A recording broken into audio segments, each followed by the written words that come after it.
الحمد لله رب العالمين والصلاة والسلام على رسوله الكريم أما بعد فأعوذ بالله من الشيطان الرجيم بسم الله الرحمن الرحيم حاميم تنزيل من الرحمن الرحيم كتاب فصلت آياته قرآنا عربيا لقوم يعلمون بشيرا ونذيرا فعارض أكثرهم فهم لا يسمعون وقالوا قلوبنا في أكنة مما تدعونا إليه وفي آذاننا وقر ومن بيننا وبينك حجاب فعمل إننا عاملون قل إنما أنا بشر مثلكم يوحى إلي أنما إلهكم إله واحد فاستقيموا إليه واستغفروا وويل للمشركين الذين لا يؤتون الزكاة وهم بالآخرة هم كافرون إن الذين آمنوا وعملوا الصالحات لهم أجر غير ممنون صدق اللہ العظیم۔ یہ 24واں پارہ ہے سورہ حامیم سجدہ کا پہلا رکوع ہے جو 8 آیات کے اوپر مشتمل ہے۔ تلاوت کی ہے۔ سورہ حامیم سجدہ مکی صورت ہے، یعنی مکی دور میں نازل ہوئی یہ صورت۔ قرآن مجید ہم پڑھتے ہیں تو اس میں صورتوں کی تقسیم کی گئی ہے، مکی اور مدنی صورتیں، اور پہلے ابتدا میں یہ بات لکھی جاتی ہے کہ مکی صورت ہے یا مدنی صورت ہے۔ تو اس کے معنی ہے کہ رسول اکرم صلی اللہ علیہ وسلم جب تک مکے میں تھے اور اس وقت جو آیات جو صورتیں نازل ہوئی ہیں ان کو مکی صورتوں میں جناب یاری شمار کیا جاتا ہے، ان کی فہرست۔ اور آپ صلی اللہ علیہ وسلم ہجرت کر کے جب مدینہ پہنچے تو اس کے بعد جو آیات جو صورتیں نازل ہوئی ہیں انہیں مدنی صورتیں کہا جاتا ہے۔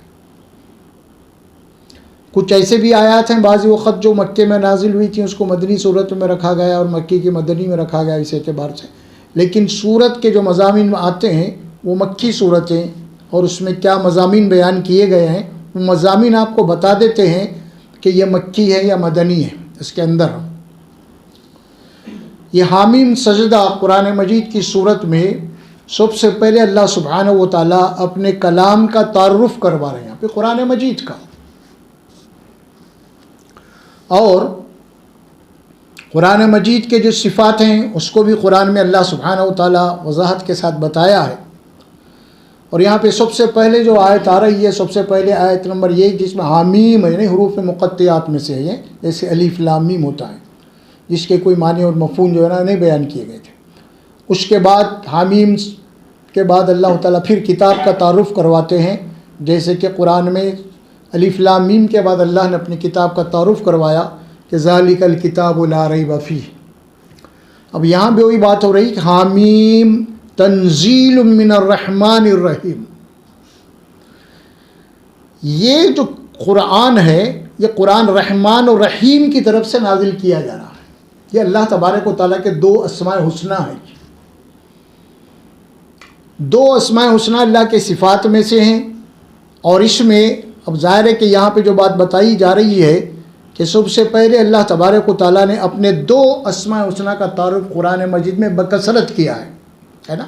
ہم سورہ فاتحہ پڑھتے ہیں تو اس میں پہلے یہی ہوتا ہے نا، بسم اللہ الرحمن الرحیم، اور اسی طرح بہت سارے مقامات کے آتے ہیں وہ الرحمن الرحیم، یعنی اللہ سبحانہ و تعالیٰ کے جو بے حساب نام ہیں جو قرآن میں اللہ فرماتے ہیں وَلِلَّهِ الْأَسْمَاءُ الْحُسْنَى، جتنے بھی اچھے نام ہیں جن ناموں کے اندر کوئی نقص نہیں، کوئی عیب نہیں، کوئی ٹیڑھ نہیں ہے نا، وہ اللہ کے نام ہوتے ہیں۔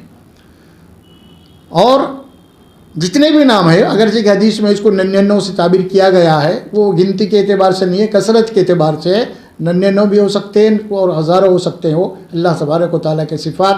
تو بہرحال یہاں پہ اللہ سبحانہ و تعالیٰ تنزیل من الرحمن الرحیم، یعنی یہ قرآن جو نازل کی جا رہی ہے یہ رحمان اور رحیم کی طرف سے ہے۔ اللہ سبحانہ و تعالیٰ کا ایک ذاتی نام یہ رحمان ہے، یہ ایک ذاتی نام ہے، ایک اللہ کا ذاتی نام ہے، اور باقی یہ جو نام ہے نا رحمان، رحیم اس کی صفت ہے یہ، لیکن رحمان جو اس کا ذاتی نام ہے۔ قرآن مجید میں آپ دیکھیں گے کہ ان کو جب سجدہ کرنے کے لیے کہا گیا، سورہ فرقان میں آیت آتی ہے قالوا وما الرحمن، رحمان کون ہے آخر؟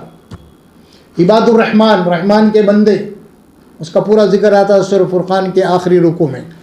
تو یہ اللہ سبحانہ و تعالیٰ کا نام ہے، اور یہ سورہ فاتحہ میں آیا الحمدللہ رب العالمین الرحمن الرحیم۔ سب سے پہلے کیا تعارف ہوا؟ اللہ کا تعارف ہوا، پھر اللہ تبارک و تعالیٰ اپنا تعارف کے لیے کائنات کا ذکر کیا، وہ رب العالمین ہے، وہ رب ہے۔ اور یہاں پہ بھی اللہ تبارک و تعالیٰ قرآن کو آگے بڑھنے سے پہلے یہاں پہ اپنا تعارف کروا رہے ہیں کہ تنزیل کے معنی نازل ہونا، نازل کرنا، نازل شدہ، تنزیل من الرحمن الرحیم، یہ کتاب قرآن رحمان اور رحیم کی طرف سے نازل کی گئی ہے۔ اب رحمان اور رحیم کا جو ترجمہ کیا جاتا ہے اس میں عموماً، ایک تو رحمان کے معنی ہوتے ہیں کہ وہ رحم کرنے والا ہے، اور رحیم کے معنی یہ بتائے جاتے ہیں کہ وہ نہایت ہی رحم کرنے والا ہے۔ اب اس کو آسان الفاظ میں محدثین اور مفسرین جو بیان کیے ہیں نا، وہ ہے اللہ کے جو قوانین ہیں نا دنیا اور آخرت، اللہ تبارک و تعالی دنیا اور آخرت کے جو رحمان ہے نا، اور رحیم جو ہے خاص طور پہ آخرت کے لیے ہے۔ یعنی جیسے کہ قرآن میں اللہ فرماتے ہیں کہ ایمان والوں کے لیے، رحمان تو اللہ سب کے لیے، ایمان والوں کے لیے، کافروں کے لیے، منکرین کے لیے، گویا کہ یوں سمجھ لیجئے اس کائنات کی تخلیق اور اس کائنات کے اندر ایک طبعی قوانین ہے، طبعی قوانین۔ مثال کے طور پہ اگر ایک معصوم بچہ بھی اگر کسی گرم چیز میں ہاتھ ڈالے، اگر وہ انگار میں ہاتھ ڈالے تو آج یہ نہیں دیکھتی کہ معصوم بچہ ہے، تو جلا دے گی۔ یہ کیا ہے؟ یہ قانون طبعی ہے یہ، اور قانون طبعی کے اندر کوئی رحم نہیں ہے رحم نہیں ہے۔ بچہ بھی اگر ہاتھ ڈالے گا، معصوم بچہ ہے، جل جائے گا، حالانکہ اللہ تبارک و تعالی رحمان ہے، اس کو بچانا چاہیے نا۔ تو قوانین جو دنیا اور آخرت میں بنائے گئے ہیں، تو یہ جو رحمان کا قانون ہے اس کائنات کے اندر، جیسی کرنی ویسی بھرنی، اسی لیے فرمایا گیا نا اللہ نے جنت کو بنایا ہے وہ اپنے قانون رحیمیت کے تحت بنایا ہے، اور جہنم کو جو بنایا قانون رحمان کے تحت، یعنی جو کرو گے اس کا بدلہ ملے گا، وہ جہنم کی شکل میں۔ اور رحمان رحیم یہ ہے کہ جو مومنین اگر کا عمل کریں گے، عمل الصالحات، اگر ان کے اندر کوئی کمزوریاں ہیں، کوئی نقائص ہیں، اور انہوں نے بڑے بڑے گناہوں سے بچا ہے، تو ان کے معمولی کمزوریوں کو اللہ سبحانہ و تعالی نظر انداز کرتے ہوئے انہیں اپنے فضل سے ان کی مغفرت کر کے جنت میں اللہ داخل کرے گا۔ لیکن رحمان کے تحت جو بات بتا دی گئی ہے نا، اسی لیے آپ دیکھیں دنیا کے اندر جتنے قوانین ہوتے ہیں وہ سب، اب ہم دیکھیں گے تو اس سلسلے میں قرآن مجید میں ایک واقعہ آتا ہے، اس کے اوپر غور کرنا چاہیے، نہیں کرتے ہم لوگ۔ وہ کون سا واقعہ ہے؟ موسیٰ علیہ السلام خضر علیہ السلام کا ہے۔ کیوں بتائیے قرآن میں کیوں آیا آخر؟ ہاں ہے نا، یہ تفصیل سے قرآن میں وہ بات آپ پڑھ کے دیکھیں گے، اس کو ذرا غور سے پڑھیے تو اس میں معلوم ہوگا آپ کو ٹھہر کے اللہ تبارک و تعالیٰ موسیٰ علیہ السلام کو وہاں پہ کیوں بھیجا حضرت خضر کے پاس۔ حضرت خضر ظاہر ہے اب اس میں دو باتیں ہیں، وہ جو خضر علیہ السلام ہے نا وہ قانون طبعی کے پابند تھے، فطری قوانین، اور موسیٰ علیہ السلام قانون شریعت میں رحم ہے، معاف کر دینا ہے، لیکن قانون طبعی میں معافی نہیں ہے۔ یہ بات ہوئی۔ اب مثال کے طور پہ وہاں پہ ایک یتیم بچوں کی جناب علی کشتی تھی، آپ اس کو سوراخ کر دیں، سارے ملتے ہیں نا، تو موسیٰ علیہ السلام اعتراض کرتے ہیں اس میں، یہ کیا ہے بھئی، ایک معصوم بچوں کی کشتی کو تم نے جو نا سوراخ کر دیا ہے، اخلاق سے خلاف کے بات ہے، شریعت میں یہ بات ممنوع ہوتی ہے۔ پھر اس کے بعد آگے چلتے ہیں، اس کے بعد یتیم بچے ہوتے ہیں، اس کے بعد وہ دیوار کا مسئلہ ہے، ساری چیزیں ہیں۔ تو بہرحال یہ موسیٰ علیہ السلام کو یہ باتیں ساری کی ساری میں، کیونکہ شریعت دی گئی تھی اس میں نہیں، پھر اس کے بعد قانون طبعی کیا ہے، اس کے بعد اس کی تفصیل وہ بتاتے ہیں آگے چل کے کیا ہونے والا.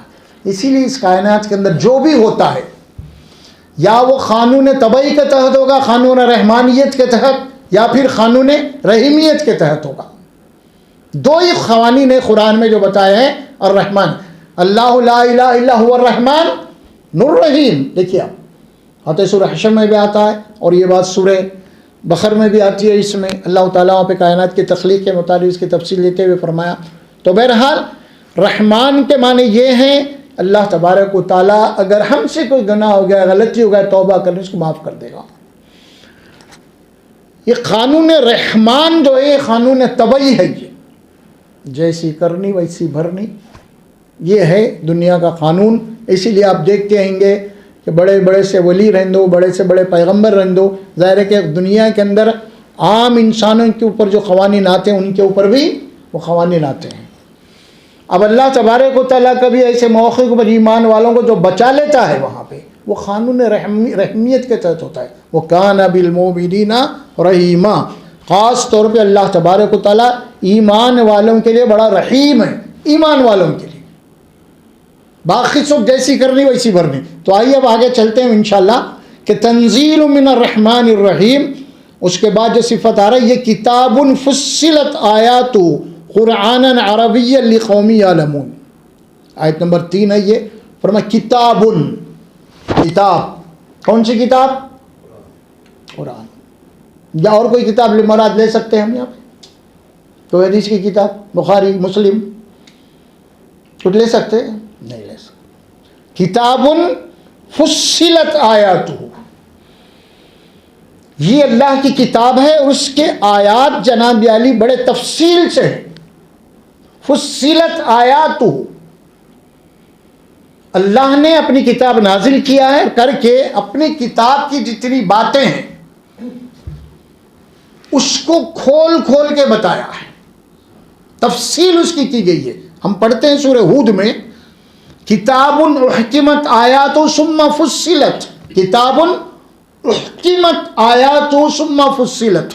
یہ جو کتاب اللہ کی ہے سب سے پہلے اللہ نے اس کی آیات کو بڑا مضبوط کیا ہے، مدلل کیا ہے، اس کی جڑوں کو مضبوط کیا ہے. لاجکلی طور پہ کیا فرمایا؟ احکمت آیات، محکم، بڑی مضبوط.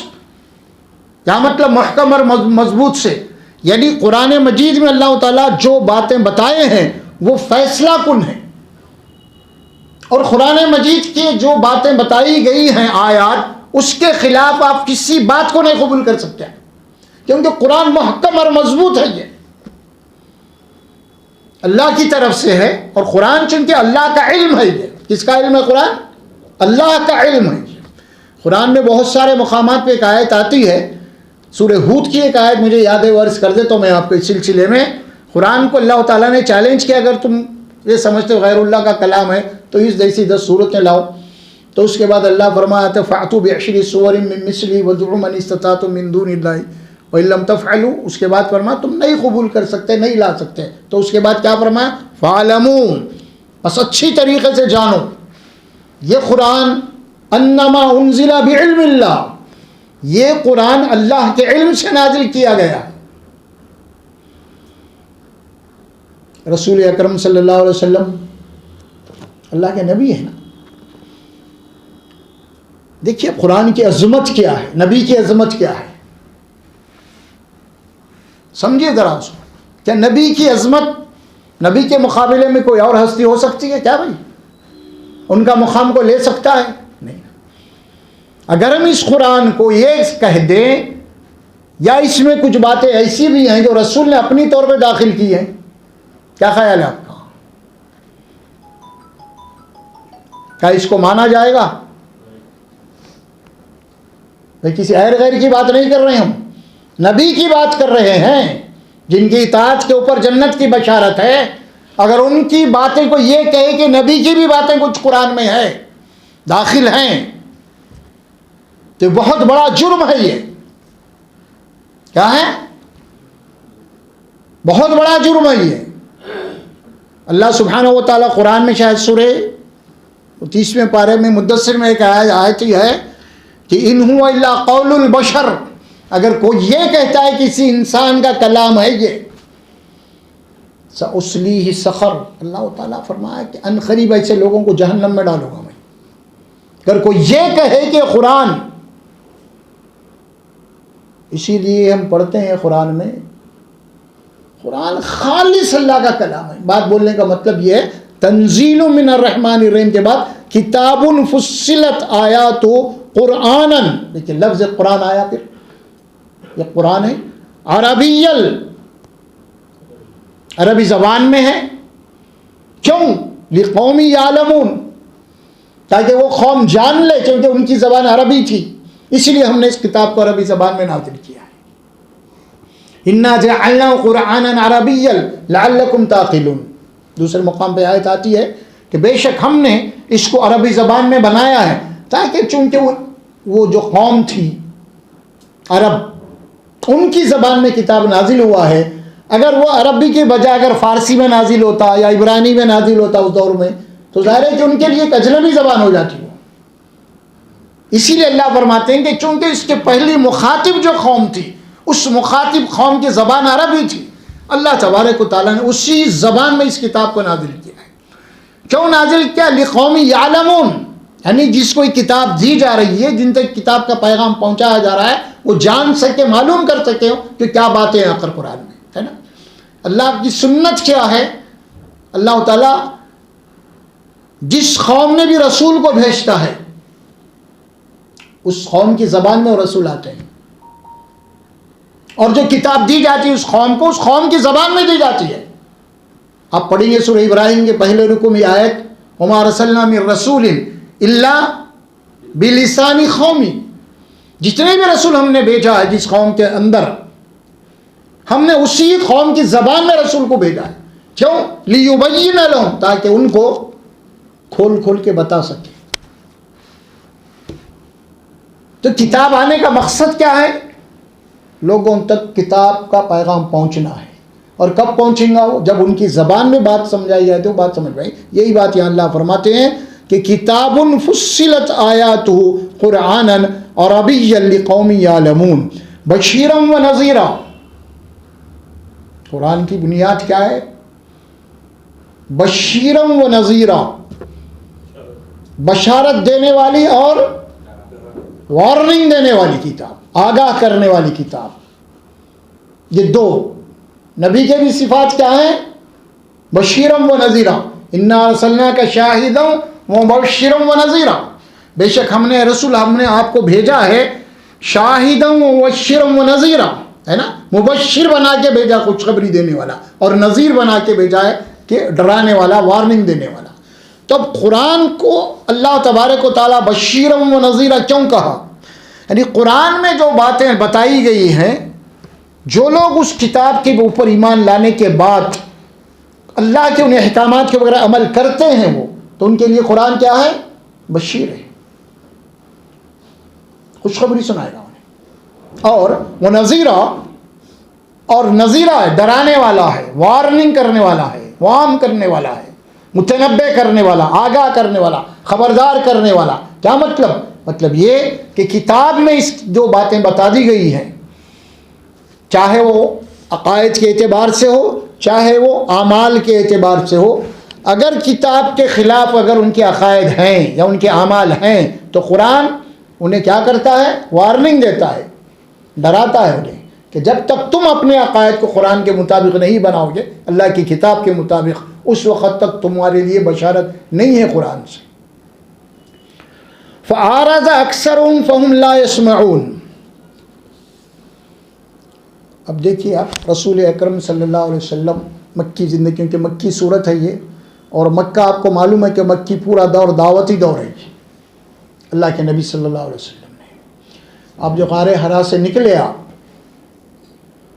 اس کے بعد آپ کو جو حکم دیا گیا وہاں پہ کیا حکم تھا؟ پہلی آیات تو لے کے نکلے آپ، اقرأ باسم ربک الذی خلق، اس کے بعد پڑھیے آپ اپنے رب کے نام سے، اس کی تفصیلات میں کر نہیں جائیں گے ہم۔ اور اس کے بعد جو آیت نازل ہوئی، اس کے بعد اللہ کے نبی صلی اللہ علیہ وسلم، پھر وہ سورہ مدثر کی آیات تھی، اس میں کیا بات بتا دی گئی تھی؟ یا ایھا المدثر قم فانذر وربک فکبر وثیابک فطہر والرجز فاہجر ولا تمنن تستکثر ولربک فاصبر۔ اے چادر اوڑھنے والے اٹھیے۔ الفاظ کے اندر دیکھیے آپ کیا پیغام اللہ تبارک تعالیٰ سے، کیا بات کہی جا رہی ہے؟ یا ایھا المدثر قم، اٹھ جائیے۔ کیا مطلب ہے اس کا؟ سورے تھی کیا رسول اللہ صلی اللہ علیہ وسلم؟ اب آپ کو آرام کرنے کا سوچنا ہی نہیں ہے، آپ کے اوپر جو ذمہ داری ڈالی گئی ہے اس دعوت کی، صرف یہی آپ کا مقصد حیات ہے۔ قرآن میں جو صورتیں آئی ہیں نا، سورہ مزمل، سورہ مدثر، اگر وہ دونوں صورتوں غور سے پڑھیں گے، دونوں صورتوں میں ایک میں اللہ نے دن میں کیا کرنا ہے، رات میں کیا کرنا ہے یہ بتایا وہاں پہ، اور سورہ مدثر میں دن کا ہوم ورک دیا گیا رسول اللہ صلی اللہ علیہ وسلم، اٹھیے اب آپ۔ سورہ مزمل میں رات کا ہوم ورک دیا گیا، یا ایھا المزمل قم اللیل الا قلیلا نصفہ او انقص منہ قلیلا او زد علیہ ورتل القرآن ترتیلا انا سنلقی علیک قولا ثقیلا۔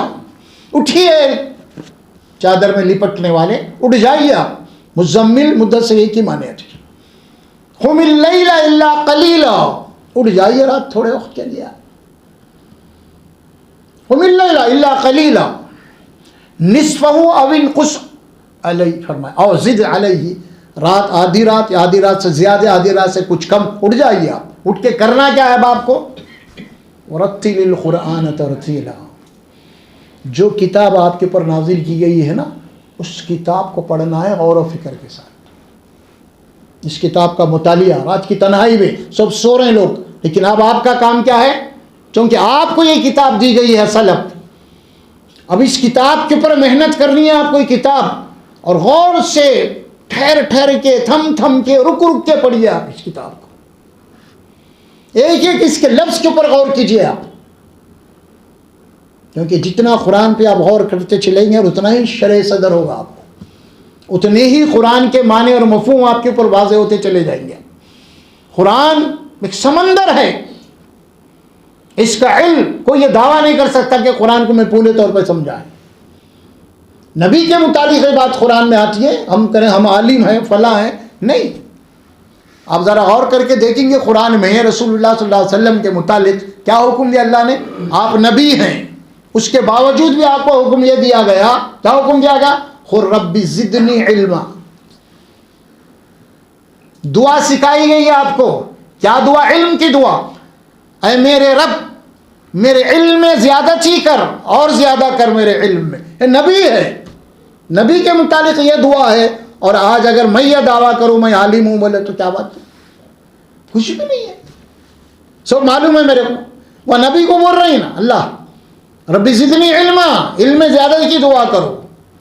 معلم قرآن ہیں آپ، اللہ کے آخری رسول ہیں آپ کے اوپر دین مکمل ہوا ہے، تو بہرحال اللہ سبحانہ و تعالیٰ وہاں پہ نبی کو حکم دیے قم اللیل الا قلیلا نصفہ او انقص منہ قلیلا او زد علیہ ورتل القرآن ترتیلا۔ قرآن کو رک کے، تھم کے، ٹھہر کے پڑھیے۔ قرآن کا نازل کرنے والا خود یہ بتا رہا ہے کہ قرآن کو کس طرح پڑھنا ہے۔ کیا بھائی؟ یہ ہم نے رمضان کے مہینوں میں جو قرآن پڑھی ہے نا، وہ تو ہم نے قرآن کے ساتھ مذاق کیا ہے۔ کیا کیا ہے؟ مذاق کیا ہے ہم نے۔ 2 قرآن، 3 قرآن، ایک رات میں 3 پارے، 5 پارے، یا کبھی جناب یہ علی 10 پارے، 15 پارے، یا پھر اور زیادہ مسخرہ پنا یہ ہوا کہ ایک ہی رات میں پورا قرآن آپ نے پڑھ لیا۔ بھئی حاصل کیا ہوا؟ قرآن کی ناقدری ہے، قرآن کی توہین ہے اس طرح پڑھنا، اور ایسا ہی ہوا ہم نے قرآن پڑھ کے قرآن کے ساتھ توہین کی ہے ہم نے، اور کسی کی باتیں سمجھ میں نہیں آ رہی، سب نے بہت بڑا ثواب ہے۔ پہلی بات تو نزول قرآن کا مقصد ثواب ہے ہی نہیں، یہ ذہن میں رکھو آپ۔ ہم جو قرآن پڑھ رہے ہیں نا ثواب کی نیت باندھ کے، یہ تو قرآن کے عین خلاف ہے۔ کیا بھائی صحیح بول رہا ہوں غلط بول رہا ہوں؟ قرآن بات کہہ رہی ہے. کیوں پڑھنا ہے قرآن؟ ہدی للناس، ہدایت کے لیے پڑھنا ہے قرآن. ہدایت کے بعد تمام انسانوں کے لیے ہدایت کے لیے کتاب نازل کی گئی، لیکن پھر اللہ تبارک و تعالیٰ نے مخصوص کر دیا اب تمام انسانوں کے لیے تو کتاب کا ذکر آیا قرآن میں ہدایت کے لیے، لیکن ہم پہلے پارے میں یہ پڑھتے ہیں ہدی للمتقین، ہدی للناس، ہدی للمتقین. دونوں میں تضاد دکھتا آپ کو؟ ایسا کوئی تضاد نہیں ہے.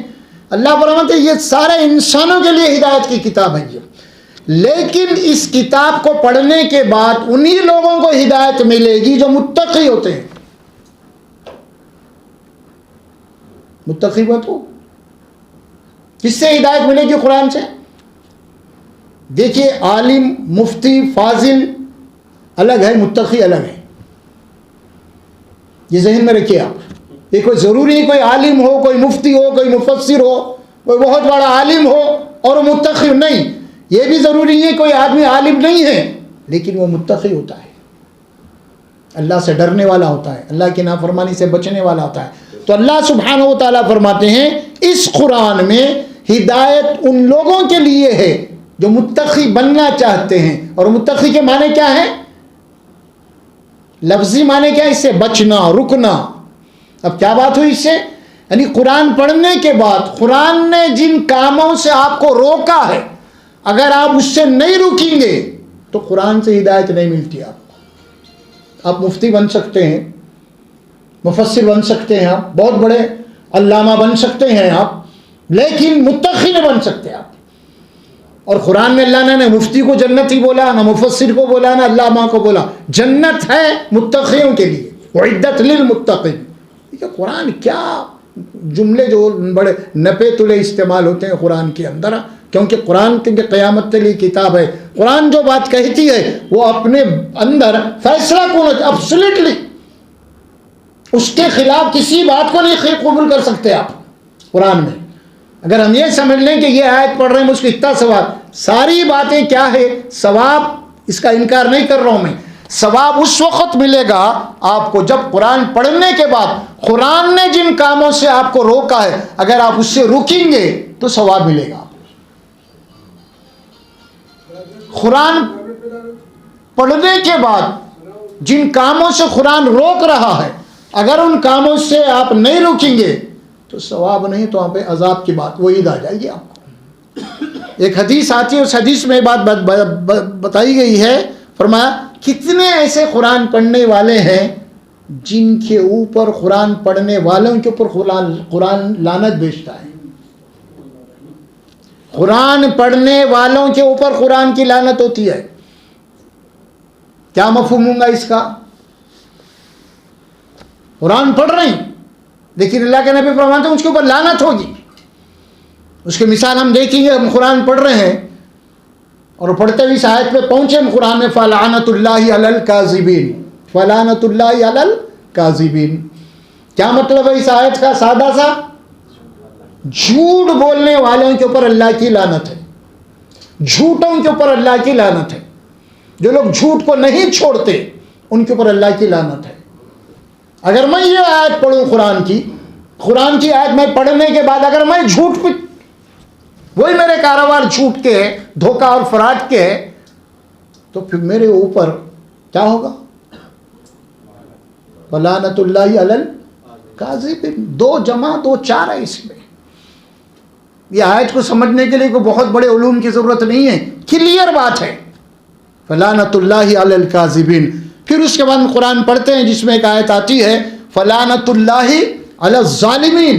بس اللہ کی لعنت ہے ظلم کرنے والوں کے اوپر، حق تلفی کرنے والوں کے اوپر، لوگوں کا مال ناجائز ہڑپ کرنے والوں کے اوپر اللہ کی لعنت ہے. اگر میں یہ آیت پڑھوں قرآن کی پھر اس کے بعد میں ظلم کروں، لوگوں کا مال ہڑپوں، لوگوں کا مال کھا جاؤں، پھر میں یہ کہوں کہ قرآن میں پڑھ رہا ہوں اس کا ثواب ملے گا، کیا بھائی؟ حدیث میں الفاظ آتے ہیں، اللہ کے نبی صلی اللہ علیہ وسلم فرماتے ہیں القرآن حجت لک او علیک، القرآن حجت لک او علیک. کیا معنی اس کے؟ اس کے معنی یہ ہے کہ حشر کے میدان میں جب بندہ حاضر ہوگا تو قرآن پڑھنے والے آئیں گے، زیادہ سے زیادہ پڑھنے والے۔ اللہ کے نبی صلی اللہ علیہ وسلم فرماتے ہیں کہ دیکھ یہ قرآن کل حشر کے میدان میں تیرے حق میں اللہ کے ساتھ گواہ بن کے ٹھہرے گا، یا پھر تیرے خلاف اللہ کے سامنے جو ہے نا مخالف گواہ بن کے ٹھہر جائے گا۔ کیا مطلب اس کی ہم تشریح کریں تو اگر آسانی سے بات سمجھ میں آتی ہے، اللہ کے نبی نے جو فرمایا حجت لک او علیک، حجت لک کے معنی یہ ہیں کہ قرآن تیری گواہی دے گا اللہ کے سامنے، اے اللہ یہ تیرا بندہ تھا، قرآن پڑھتا تھا اور جو پڑھا اس پہ عمل کرتا تھا۔ سفارش لک او علیک، یا پھر تیرے خلاف۔ کیا مطلب؟ قرآن کہے گا اللہ تیرا بندہ ہے، قرآن تو پڑھتا تھا لیکن قرآن پڑھ کے قرآن کے خلاف اس کی عمل تھا، تیرے خلاف گواہ بن کے ٹھہر جائے گا۔ آپ اندازہ لگا سکتے ہیں کیا ہے؟ میں یہ بات اسی لیے عرض کروں کہ ہماری اکثریت قرآن کے متعلق ان کا جو رویہ ہے نا وہ یہی ہے، ہم نے اتنا قرآن پڑھ لیا، اتنا ثواب ملے گا، اتنا ثواب ملے گا۔ یہ ثواب کی چکر ہی بڑی غلط جو ہے نا امت کو برباد کر کے رکھ دیا ہے۔ اب تو ثواب بکتا ہے، ثواب بکتا ہے ثواب۔ ایک صاحب امریکہ سے آئے، حیدرآباد کے بڑے مشہور مدرسے میں کہ ان کے والد کا انتقال ہو گیا۔ انہوں نے کہا کہ والد صاحب کو قرآن کو بخشوانا ہے۔ انہوں نے فوری ایک رجسٹر نکالے بازو سے اور نکال کے اس کے اوپر جناب کراس کو کٹ کر دیا اس کو، جائیے آپ کے والد صاحب کو ثواب۔ اور کیا رکھا؟ نہیں، ہمارے پاس پہلے پڑھ کے محفوظ رکھ دیتے،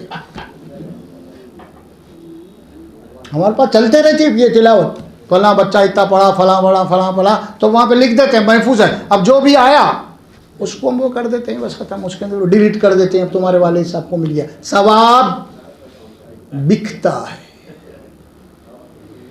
وَلَا تَشْتَرُوا بِآيَاتِ اللَّهِ ثَمَنًا قَلِيلًا، یہودیوں کے متعلق بات کہی تھی کہ اللہ کی آیات کو مت بیچو تھوڑے سے فائدے کے لیے۔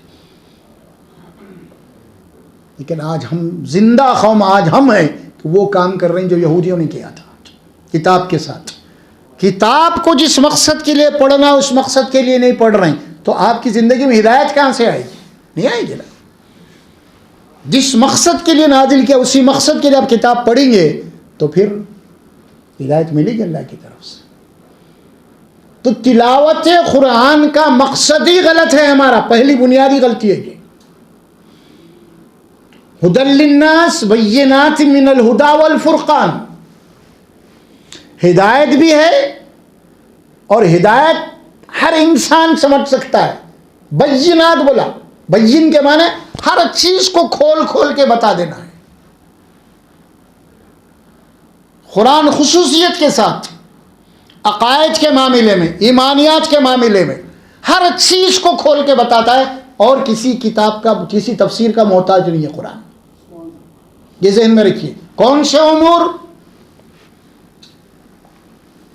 ہم تفسیر کے یا روایات کے محتاج نہیں ہیں، وہ کون سے امور ہیں؟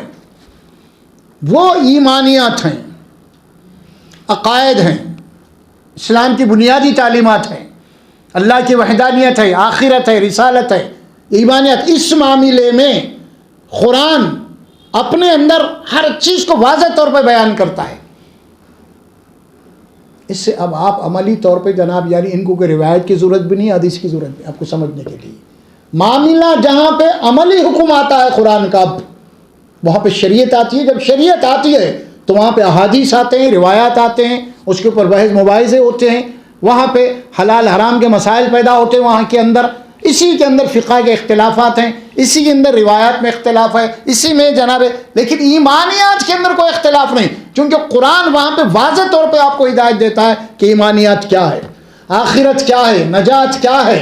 خاموش نہیں بڑھتا قرآن کبھی بھی۔ اسی لیے بار بار یہ بات کہی گئی ہے، آپ صلی اللہ علیہ وسلم آپ کہیے میری طرف یہ قرآن وحی کیا گیا ہے تاکہ ہم اس کتاب کے ذریعے سے تمہیں آگاہ کرو۔ وحی الی ھذا القرآن لانذرکم بہ ومن بلغ، سورہ نام میں آیت آتی ہے، آپ کہہ دیجئے کہ میری طرف یہ قرآن وحی کی گئی ہے، کیوں؟ تاکہ اس کتاب کو میں آپ تک پہنچاؤں، اور پھر میرے بعد جس تک بھی یہ قرآن پہنچے ان کے اوپر یہ ذمہ داری ہے کہ وہ اس قرآن کے پیغام کو پہنچائیں۔ اب آپ دعوت کا کام کریں گے تو اب دعوت میں مسائل نہیں بتائیں گے آپ لوگوں کو، غسل کے کیا مسائل ہے، نکاح کے کیا مسائل ہے، نہیں، دعوت صرف توحید اور آخرت. کیا؟ توحید اور آخرت. اور اس کے لیے قرآن سے کہ کسی اور دلیل کی ضرورت نہیں ہے آپ کو. قرآن میں ہر صفحہ آپ کھولیں گے تو وہاں پہ توحید ملے گی آپ کو، آخرت ملے گی آپ کو قرآن میں. اور آخرت کا تصور کیا ہے وہ آپ کو قرآن میں واضح طور پہ بتا دیا گیا ہے. ہر جگہ پہ بہت جنت کو تفصیل سے بتایا ہے، دوزخ کو تفصیل سے بتایا ہے، اور پھر کس کی نجات ہو سکتے ان کو تفصیل سے بتایا ہے. یہ ساری باتیں قوموں کا ذکر کرتے ہوئے توحید کیا ہے اس کو بھی تفصیل سے بتایا ہے. اور قرآن مجید کی اصل جو تعلیمات ہے وہ دو ہی ہے، توحید اور آخرت. یہ دو ہی ہے. باقی مسائل آپ کے لیے، مسائل کا تعلق زیادہ طور پہ آپ کو کہاں ملے گا؟ سنت میں ملے گا، ہے نا. نماز کیسا پڑھنا آپ کو؟ قرآن میں تو نہیں ہے. رکعت کتنے پڑھیں گے آپ؟ قرآن میں تو نہیں ہے آپ کو. اب نبی کی سنت ہے یہاں پہ. بہت سارے معاملات، حج کا ہے، حج کے بنیادی اصول بتا دیں، اس کی تفصیلات بہت سارے آپ کو روایت میں ملیں گے، حدیث. تو اسی اعتبار سے کہ قرآن اور نبی کی سنت یہ دونوں لازم چیزیں ہیں. لیکن یہ ایک بات ذہن میں آپ کو رکھنا ہے، وہ کیا ہے؟ روایات کا جہاں تک تعلق ہے کہ روایت انسانوں کی جمع کردہ ہے، اس کے اندر ظاہر ہے کہ حدیث کا جو فن ہے نا وہ خود یہ بتا رہا ہے ہمارے کو. کیا بتا رہا حدیث؟ ہم یہ کریں کہ حدیث صحیح ہے، یہ حدیث ضعیف ہے، یہ حدیث حسن ہے، یہ حدیث مرسل ہے، یہ حدیث منقطع ہے، یہ حدیث مشہور ہے، یہ حدیث مدلس ہے. یہ احادیث کے جو اقسام بتا دیے گئے ہیں یہ ہمارے محدثین کے جناب علی کارنامے ہیں. اور انہوں نے بہت محنت کی ہے کہ رسول اکرم صلی اللہ علیہ وسلم کے قول کو اگر لینا ہے تو بہت احتیاط کرنا ہے. ایک بڑی واضح حدیث آتی ہے پورے احادیث کے اندر، ٹاپ کی حدیث ہے یہ. محدثین لکھتے ہیں نا جس کے 70 راوی ہے، کسی روایت کے نہیں ہے اتنے. ٹاپ کی حدیث ہے یہ سب سے. وہ کون سی ہے؟ من کذب علی متعمدا فلیتبوا مقعدہ من النار. جو بھی عمدن جان پوچھ کر رسول کے اوپر کوئی جھوٹ بات بولے گا، نہیں رسول نہیں بولے یہ بولے گا، نہیں رسول ایسا بولے ہیں، تو اس کو چاہیے کہ اپنا ٹھکانہ جہنم میں بنا لے. رسول تو نہیں بولے بات، لیکن بعد میں لوگوں رسول کے نام سے اڑا دی. اسی لیے محدثین کے نام یہ شرائط ہے. کون سی حدیث لینا ہے، کون سی نہیں لینا ہے. رسول اکرم صلی اللہ، روایت میں بات آتی ہے حضرت ابو بکر صدیق رضی اللہ تعالیٰ عنہ کے پاس کچھ روایت جمع تھے. جب یہ حدیث آپ کے سامنے آئی اللہ کے نبی صلی اللہ علیہ وسلم کے بعد آپ بڑے بے چین ہیں، رات میں اٹھ رہے ہیں فلاں فلاں. حضرت عائشہ، اب کیا بات ہے آپ اتنے بے چین ہیں؟ بیٹی مسئلہ ایسا ہے. میں نے قریب ان کے 50 کچھ احادیث جمع کرے سو تھے وہ. بیٹی میں نے جو احادیث جمع کیے ہیں کہ یہ حدیث پڑھنے کے میرے روم تک ٹھہر جانے کا ایسا نہ ہو جائے کہ اس سے اندر کوئی اپنے طور پہ تو میں کوئی بات نہیں داخل کر دے. انہوں نے ان 50 احادیث کو جلا دیا. انہوں نے، آپ بیان کر رہے ہیں، اتنا احتیاط کرتے تھے حدیث کے معاملے میں. لیکن آج ہر نتھو خیرو حدیث سنانا شروع کر دیا. آج بھائی سب سے دقیق علم حدیث کا ہے، ہر آدمی کو حدیث کو سنانا ضروری ہے ہی نہیں. وہاں پہ بہت محنت ہے اس کے لیے. آپ کو جو بنیادی باتیں قرآن میں بتا دی گئی ہیں، جو مکلف کیا گیا ہے، جو فرض کیا گیا ہے، ان الذی فرض علیک القرآن لرادک الی ما، تمہارے اوپر تو قرآن کو فرض کیا گیا ہے. اور رسول اکرم صلی اللہ علیہ وسلم نے حکم کیا دیا ہمیں؟ بلغوا انی ولو آیا، بلغوا انی ولو روایہ نہیں. اگر میری طرف سے ایک روایت بھی پہنچے تو پہنچاؤ نہیں، بلغوا انی ولو آیا. اس حدیث کا بھی غلط ترجمہ کیا جاتا ہے. اگر تم سے رسول سے ایک بات بھی معلوم ہوئی نا اسے پہنچاؤ. نہیں، وہاں پہ لفظ حدیث ہے نہیں ہے، بات نہیں ہے، آیت کا لفظ ہے وہاں پہ، بلغوا انی ولو آیا. تو کیا مطلب ہے اس کا؟ یعنی قرآن کی ایک آیت ہی اگر تم نے مجھ سے سیکھی ہے، معلوم ہوئی ہے، تمہارے اوپر یہ فرض عین ہے کہ اس قرآن کی آیت کو دوسروں تک پہنچاؤ. یہ بات یہاں پہ کہی گئی ہے. اسی لیے ہمارے بچپن میں بھی ہم سنتے تھے اکثر واعظین جناب علی واز کرتے ہوئے کوئی حدیث سناتے تھے تو سنانے کے بعد آخری جملہ کیا بولتے تھے وہ لوگ؟ او کما قال رسول اللہ صلی اللہ علیہ وسلم. یا رسول اللہ صلی اللہ علیہ وسلم نے اس طرح کہا ہوگا، فائنل نہیں۔ حدیث بیان کرنے کے بعد یہ بولتے تھے بعد میں، او کما قال علیہ الصلوۃ والسلام، یا اللہ کے نبی نے اس طرح کہا ہوگا، یعنی اپنے آپ کو بچا رہے ہیں وہاں پہ۔ اگر ہو سکتا کہ میری طرف سے غلط بات منسوب ہو گئی تو پھر میں اس وعید کا مستحق ہو جاؤں گا جس نے ابداً جان بوجھ کر جھوٹ بات باندھی میری طرف سے، اس کا ٹھکانہ جہنم ہے۔ من کذب علی متعمدا، ایک بات ہے، دوسری بات ہے من یقل ما لم اقل، من یقل ما لم اقل، ایک کذبہ کا لفظ ہے دو حدیث میں، اور ایک لفظ کیا ہے ابھی حدیث جو پڑھا میں آپ سے، من یقل علی ما لم اقل، میرے اوپر کوئی ایسی بات بولے جو میں نے بولی نہیں وہ بات، اسے چاہیے کہ اپنا ٹھکانہ جہنم بنا لے۔ تو یہ بات چلتے چلتے میں آپ کے سامنے عرض کر رہا ہوں، کیونکہ قرآن کا معاملہ ہے نا، اسی لیے بشیرم و نذیرا فاعرض اکثرهم فهم لا يسمعون، بس ان کی اکثریت نے قرآن مجید کو سننے سے انکار کر دیا۔ اللہ کے نبی صلی اللہ علیہ وسلم مکے میں جو دعوت پیش کر رہے ہیں قرآن کی،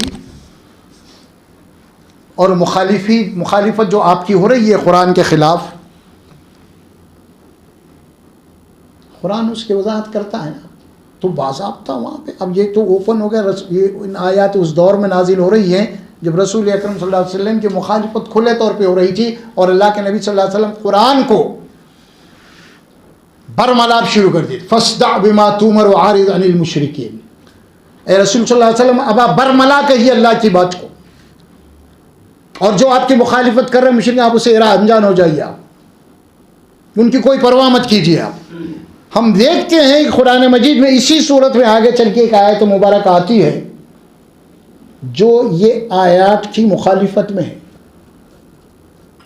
یہ رسول اکرم صلی اللہ علیہ وسلم کے طرز حیات کو اللہ پہ بتا رہی کہ آپ ان کو قرآن جو سنا رہے ہیں تو قرآن سننے سے انکار کر رہے ہیں۔ فَأَعْرَضَ أَكْثَرُهُمْ فَهُمْ لَا يَسْمَعُونَ، پس ان کی اکثریت نے،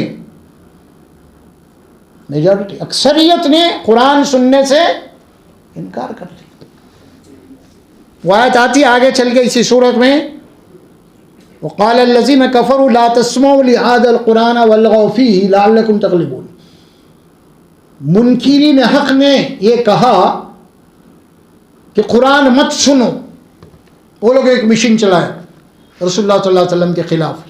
کیا بھائی، اللہ کے نبی جا رہے تھے، قافلوں کے پاس آ رہے تھے، قرآن سنا رہے تھے، اس میں روایات اور احادیث میں بات آتی ہے کہ اسے ابو لہب، ابو جہل وغیرہ کچھ ایک ایسا ٹولہ بنائے تھے، اور جس میں اس زمانے کے اندر جو ناچنے گانے والیاں بھی ہوا کرتی تھی، اور وہاں پہ وہ ٹولہ بنا کے رسول اللہ صلی اللہ علیہ وسلم جہاں پہ جاتے، جو قافلے آتے کعبے کی زیارت کے لیے، عمرے وغیرہ کے لیے آپ جاتے، وہاں پہ ان کو قرآن سناتے۔ تو یہ لوگ کیا کیا، ابو جہل وغیرہ کچھ عورتوں کو، کچھ جناب جو گانے والی تھی ان کو، اور کچھ اور بھی وہاں پہ اللہ کے نبی کے خلاف وہاں پہ جا کے یہ کچھ گانے شروع کر دیتے، قصیدے پڑھنا شروع کر دیتے۔ یہ روایات میں بات آتی ہے تفسیر کی کتابوں میں۔ اور کیا کہا اللہ نے یہ بات اس میں، قال الذین کفروا لا تسمعوا لهذا القرآن، کہا انہوں نے کہ قرآن مت سنو جہاں پہ رسول اللہ صلی اللہ علیہ وسلم قرآن سنانے جا رہے ہیں، اور کرو کیا، جہاں بھی نبی قرآن سنانے جا رہے ہیں تم کیا کرو، والغوا فی، جا کے یہاں پہ شور مچاؤ، گڑبڑ کر دو، ہاں سیٹیاں بجاؤ، گڑبڑ کرو، نعرے لگاؤ، سب باتیں آتی ہے نا۔ کیوں؟ لعلکم تغلبون، تاکہ تمہاری آواز بھاری ہو جائے اور رسول کی آواز دب جائے، یعنی قرآن کی آواز دب جائے۔ یہ اس زمانے کا مشن تھا، قرآن کے خلاف سازش جو چلی رسول اکرم صلی اللہ علیہ وسلم سے دور، اور یہ قیامت تک رہے گا، آج بھی ہے۔ غیر تو غیر، آج اپنے لوگ قرآن کے متعلق یہ جناب علی باضابطہ یہ تحریک چلا رہے ہیں کہ قرآن ہر کوئی نہیں سمجھ سکتا، یہ خاص طور پہ علماء ہونا، ان کو 14 علوم ہونا ان کو سمجھنے کے لیے۔ بعض لوگ یہ بھی کہہ رہے ہیں نعوذ باللہ، زمین کے اوپر اس سے بڑی اور کوئی گناہ کی بات نہیں ہے، وہ یہ ہے کہ لوگ یہ کہہ رہے ہیں قرآن عام آدمی پڑھے تو انہیں بھٹک جاتا، اس سے زیادہ جھوٹی بات اور کوئی نہیں ہو سکتی. تو باضابطہ اس کا مشن چلایا جا رہا. قرآن تم سمجھتے، عام آدمی قرآن نہیں سمجھ سکتا. ایک مشن چلایا گیا اور قرآن سے دور رکھا گیا باضابطہ. اور یہ بالکل یہ وہی چیز ہے آپ دیکھیں گے اسلام سے کے جتنے مذاہب ہیں، چاہے وہ مذہب آپ ہندوازم کو لے لیجئے، چاہے وہ کرسچنوں کو لے لیجئے، چاہے وہ یہودیوں کو لے لیجئے، آپ یہاں پہ کیے کیا لوگ، ان کے جو مذہبی طبقے کے جو لوگ تھے نا، وہ لوگ تو باضابطہ اس کو اپنے روٹی جناب علی دال روٹی کا ذریعہ بنائے ہوئے تھے ماچ کا. ہر قوم کے مذہبی امور کے جو لوگ تھے اس زمانے میں، انہوں نے یہ کیا کہ عوام کو ان کے مذہبی کتابوں سے دور رکھا. پورا ہندوازم کو لے لو گا، یہی کام ہوا. یہودیوں کو لے لیجیے آپ، وہی کام ہوا، وہی کرے یہودی بھی. تم نہیں سمجھ سکتے اس کو، ہمارے پاس آپ جب جائیں گے. فادر کے پاس یہی ہوا معاملہ کہ تم نہیں سمجھ سکتے. اب کیوں؟ تاکہ یہ عوام کو اپنا غلام بنائے، اور عوام کو غلام بنائے مذہب کے نام سے، عوام کو دور کر کے ان کو گمراہ کر دیے. اپنی روٹی سیکنے کے لیے، اپنی دنیا بنانے کے لیے عوام کی آخرت کو انہیں برباد کر دیا.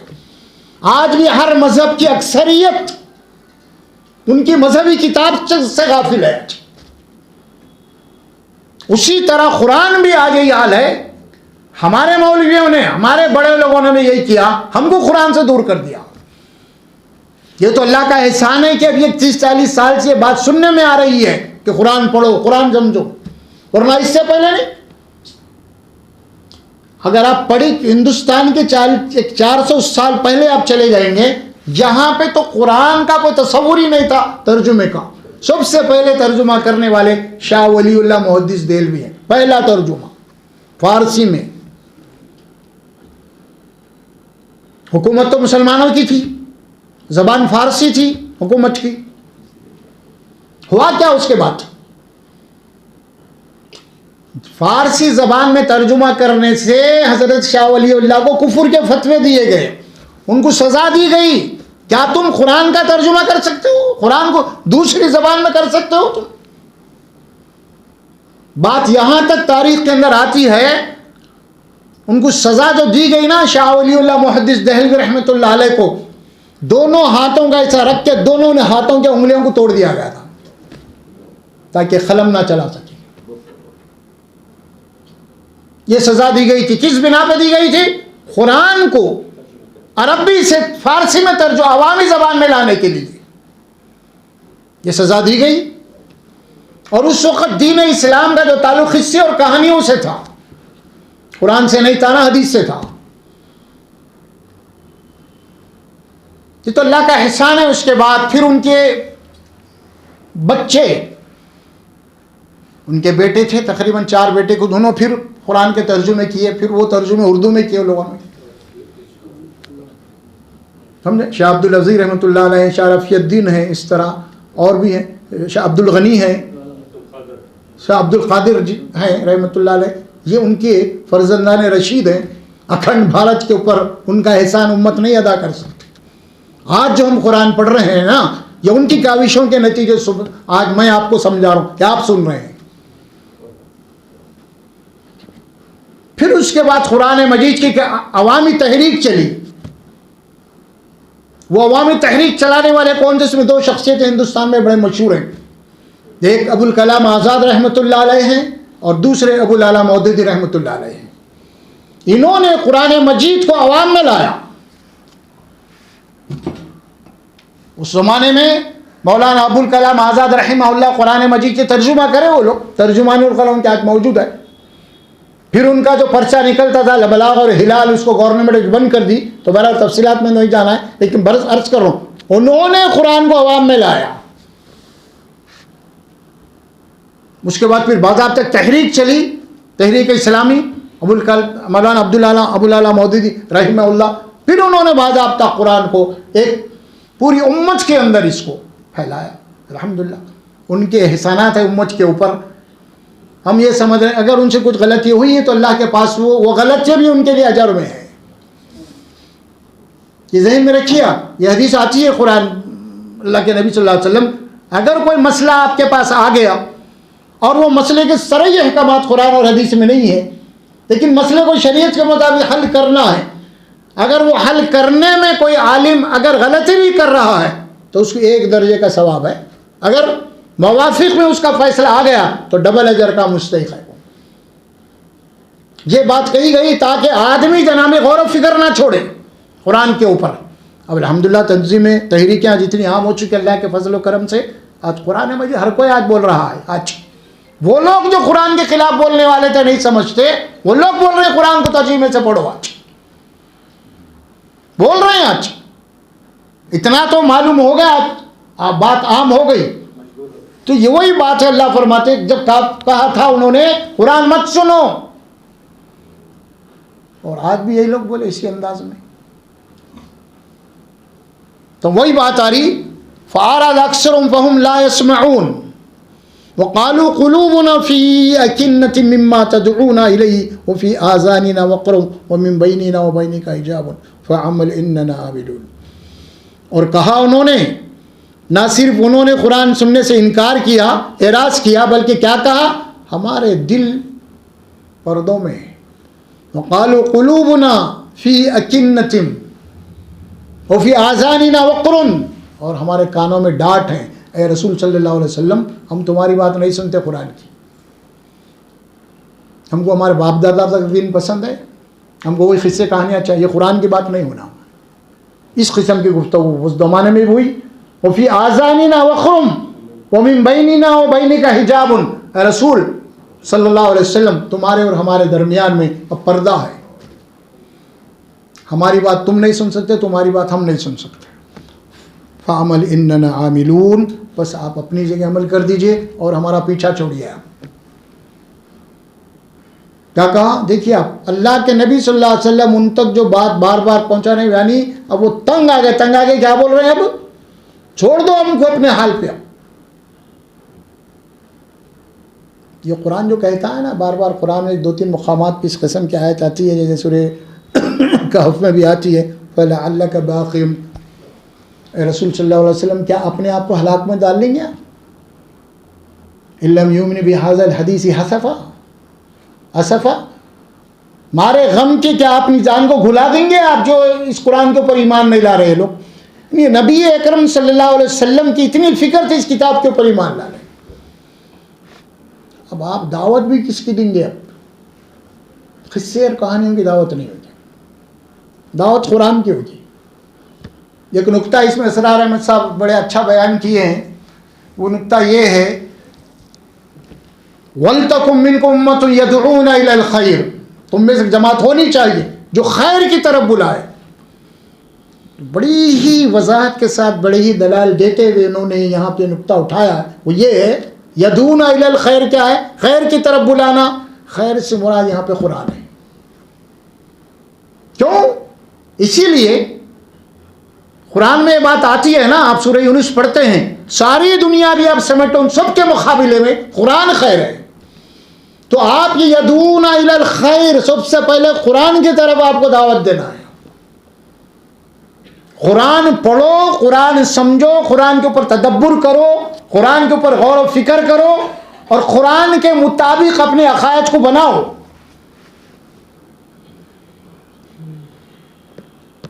آج ہمارے پاس اس کے بجائے ہے کیا؟ تو روایتیں ہیں، ثواب ہے، برکت ہے، یہ مقصد ہمارا دین بنا ہوا ہے۔ دیکھیے جب 1400 سال پیچھے جاتے ہیں نا ہم، وہاں پہ آپ کو جو خالص اسلام ملے گا، ہم تک جو اسلام پہنچا ہے نا، ایک تو قرآن خالص انداز میں ہم تک پہنچے، کیا اس کے اندر کوئی رد و بدل ہوا؟ آج تک کبھی؟ یہ بات تو قرآن نے بات کہی خود رسول کے متعلق صلی اللہ علیہ وسلم۔ ہم پڑھتے ہیں 3 پارے میں ایک آیت مبارک آتی ہے قرآن کے تحفظ کے سلسلے میں، پہلی آیت ہے، وہ کیا ہے؟ سَنُقْرِئُكَ فَلَا تنسا۔ کیا مطلب؟ اللہ گارنٹی دے رہے ہیں اب آپ، اے نبی ہم آپ کو قرآن ہم پڑھوائیں گے، اور ہم پڑھوانے کے بعد آپ بھول نہیں سکتے۔ ختم، اتھینٹک بات اللہ لگا دیا مہر۔ یعنی سب سے پہلے اس قرآن مجید کو اللہ سبحانہ و تعالیٰ نے رسول اکرم صلی اللہ علیہ وسلم کے سینے اطہر کے اندر محفوظ کر دیا. پہلے قرآن کہاں محفوظ ہوئی؟ رسول اکرم صلی اللہ علیہ وسلم کے دل میں، وہاں قرآن محفوظ ہوئی. پھر اس کے بعد اوراق میں ہوئی، پھر اس کے بعد عام مسلمانوں کے سینوں میں ہوئی. یہ قرآن گواہی دے رہا ہے نا، سَنُقْرِئُكَ فَلَا تَنْسَىٰ، ہم پڑھانے کے بعد آپ بھول نہیں سکتے. آپ کلیئر بات ہو گئی اب یہ قرآن کی. پھر دوسری آیت ہم نے اِنَّا نَحْنُ نَزَّلْنَا الذِّكْرَ وَإِنَّا لَهُ لَحَافِظُونَ، ہم ہی ذکر کے نازل کرنے والے اور ہم اس کے محافظ ہیں قیامت تک، کیونکہ آخری کتاب ہے، اس کے بعد کوئی کتاب آنے والی نہیں ہے، اسی لیے اللہ نے محفوظ کر دیا اس کو. اس کے بعد بھی کوئی اور کتاب اگر آنے والی ہوتی تو یہ غیر محفوظ ہو جاتی، پھر جیسے اس سے پہلے کی کتابیں ہو گئی. اب آخری کتاب، آخری نبی، آخری امت، یہ تینوں باتیں اپنی جگہ ہیں. اور اسی لیے قرآن میں وہ ساری باتیں بتا دی گئی ہیں جو انسان کے ذہن و دماغ میں ذرا سا بھی اگر کوئی شک پیدا کرنے والی کوئی بات آ سکتی ہے، اس کی بھی تردید قرآن کر دیا. ہم یہ ایک آیت پڑھتے ہیں سورہ الحاقہ کی، یہ قرآن مجید کی ایک ایسی آیت ہے، اس کا پڑھنا، اس کا ترجمہ کرنا دل نہیں چاہتا، دل نہیں چاہتا. ایسی آیت ہے. کیا آیت ہے؟ وَلَوْ تَقَوَّلَ عَلَيْنَا بَعْضَ الْأَقَاوِيلِ لَأَخَذْنَا مِنْهُ بِالْيَمِينِ وَلَقَطَعْنَا مِنْهُ الْوَتِينَ. اگر یہ پیغمبر محمد صلی اللہ علیہ وسلم بھی ہمارے متعلق کوئی ایسی بات قرآن میں کہہ دے جو ہم نے نہیں کہی ہے تو ہم کیا سزا دیں گے معلوم؟ اس رسول کے سیدھا ہاتھ پکڑ کے انہی کے ہاتھ سے ان کی رگ گردن کاٹ ڈالیں گے ہم. سورہ حاقہ اتنی بڑی بات ہے. دوسروں کی تو بات چھوڑی ہے باپ، یہاں تو جس ذات مقدس پہ کتاب نازل ہوئی ہے نا، ان کی بھی اگر کوئی بات جو ہم نے نہیں، اللہ نے نہیں کہی، لیکن اگر وہ اپنے طور پر کوئی بات کر دے قرآن میں تو اس کا اتنا بڑا سزا، پھر ان کو ہمارے عذاب سے کوئی بچانے والا نہیں ملتا. اتنی سنگین بات کہی قرآن نے. آج ہماری حالت کیا ہے قرآن کے متعلق؟ ہمارے عقائد قرآن کے خلاف.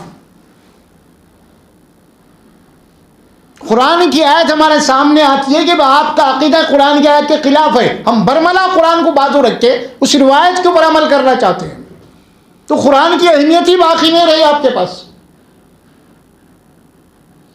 صحابہ کرام کے پاس تو یہ آیت آ جاتی، جب قرآن کی کوئی آیت آ جاتی ان کے گردنیں جھک جاتے ہیں. رسول اکرم صلی اللہ علیہ وسلم کے وفات کے اوپر حضرت عمر جب ٹھہر گئے مسجد نبوی کے اندر، اگر وہ یہ بولے کہ رسول اللہ کا انتقال ہوگا تو گردن مار دوں گا، ہے نا، شور مچا دیے مسجد میں، قیامت سے پہلے قیامت برپا ہو گئی.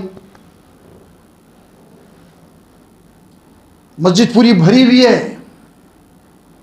ابو بکر صدیق رضی اللہ تعالیٰ عنہ مدینے میں اس وقت موجود رہی کے باہر تھے. جب آئے وہ لوگ مدینے میں، جب آئے تو شور و خراب دیکھا، شرابہ. اس کے بعد خاموشی سے آپ حجرے میں گئے، چونکہ حجرہ تو آپ کے بیٹی کے پردے وغیرہ کا مسئلہ نہیں تھا. رسول اکرم صلی اللہ علیہ وسلم کا جسد اطہر وہاں پہ موجود تھا، ان کے اوپر ایک کمبل اڑائی ہوئی تھی. وہ گئے اندر، جانے کے بعد اللہ کے نبی صلی اللہ علیہ وسلم کے چہرے کے اوپر سے آپ نے چادر ہٹائی، چادر ہٹا کے بوسہ دیا آپ کی پیشانی کو، اور پھر وہاں کہا یہ جملہ، اللہ نے آپ کے لیے جو موت لکھی تھی وہ تو آ چکے، اس کے بعد کوئی موت نہیں ہے.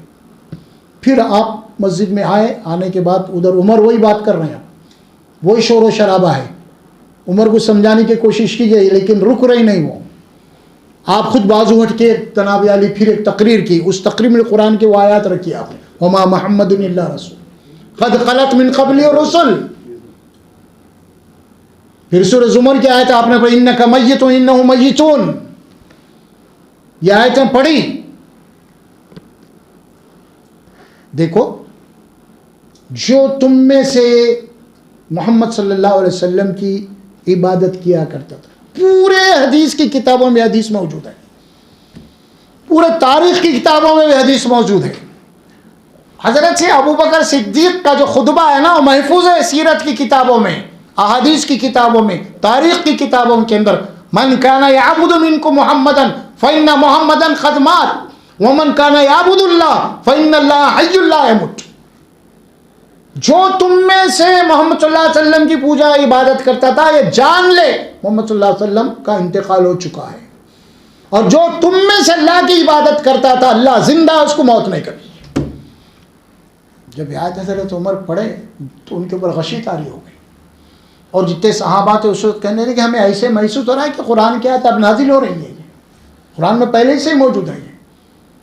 میرا مطلب یہ کہ سارے صحابہ فوری رجوع ہو گئے وہاں پہ. امت کے اندر سب سے پہلا اختلاف یہی ہوا. کون سا ہوا؟ لوگ بولتے ہیں کہ خلافت کا ہوا, خلافت کا نہیں ہوا, وفات کا انتقال اختلاف ہوا. اصل میں پہلا اختلاف امت میں اللہ کے نبی صلی اللہ علیہ وسلم کی وفات کا ہوا. وفات پائے یا نہیں, یہ جھگڑا پہلا ہوا. لوگ ورنے کہ نہیں خلافت کا جھگڑا نہیں, یہ ہے اصل جو قرآن حدیث میں آئی بات, اور اس کو کلیئر کر دیا حضرت سیدنا ابوبکر صدیق رضی اللہ تعالیٰ عنہ نے قرآن آیات کو پڑھ کے. یعنی مطلب کیا ہوا, یعنی پورے صحابہ تھے وہاں پہ, معمولی بات نہیں ہے. وہ سارے صحابہ قرآن مجید کی آیت آنے کے بعد انہوں نے اپنے نظریے کو ختم کر دیا اور رجوع کر لیا اپنے مسئلے کو. یہ قرآن کی بات صحیح ہے. ایمان یہ ہوتا ہے قرآن کے اوپر. آج ہمارے کتنے اخاد ہیں قرآن کے خلاف. جب بات بولی جاتی ہے کہ بھائی قرآن کے خلاف ہے آپ کا مسئلہ, مانتے ہی نہیں. ہمارے بڑے لکھ دیے بات, فلاں مفسر غلط ہے کیا, فلاں صاحب غلط ہے کیا, اتنے بڑے ہیں انہوں لکھ دیے. ارے میرے بھائی قرآن ہے نا, انہوں لکھے انہیں لکھنے سے کیا ہوتا, بتائیے آپ سوچئے. تو اسی لیے کیا ہے معلوم, غور و فکر قرآن کو پڑھنے کی اصل میں. جب تک قرآن کو غور و فکر سے نہیں پڑھیں گے آپ, اور قرآن کو آپ اس انداز میں پڑھنا ہے کہ قرآن آپ کے لیے روشنی بن جائے, قرآن آپ کے لیے فرقان بن جائے, قرآن آپ کے لیے حبل اللہ بن جائے, قرآن آپ کے لیے ایک میزان بن جائے, قرآن آپ کے لیے ایک برہان بن جائے, اس سے بحث کرنی ہے. وہ علامہ اقبال کا شعر بھی ہے نا, کچھ ہے گفتار میں کردار میں اللہ کی برہان, گفتار میں کردار میں اللہ کی برہان. قرآن کے متعلق کتنے ہیں, وہ زمانے میں معزز تھے مسلمان ہو کر, اور ہم جو ذلیل ہو رہے ہیں نا وہ قرآن کو چھوڑنے تاریخ قرآن کے. ہماری ذلت اور پسپائی کا نتیجہ صرف یہی ہے, ہم نے قرآن کو چھوڑ دیا ہے, عملی طور پہ چھوڑ دیا. ہم اپنے اختلافات کو قرآن کے ذریعے حل کرنے کے لیے تیار نہیں, ہم اپنے عقائد کو قرآن کے مطابق بنانے کے لیے تیار نہیں. ہمارے پاس قرآن سمجھنے کے لیے بڑی بڑی شخصیتوں کی لائن لگی ہوئی ہے, ان کو سمجھنے کے بعد قرآن پہ آؤ, پھر ظاہر ہے کہ وہاں تک آ ہی نہیں سکتے آپ.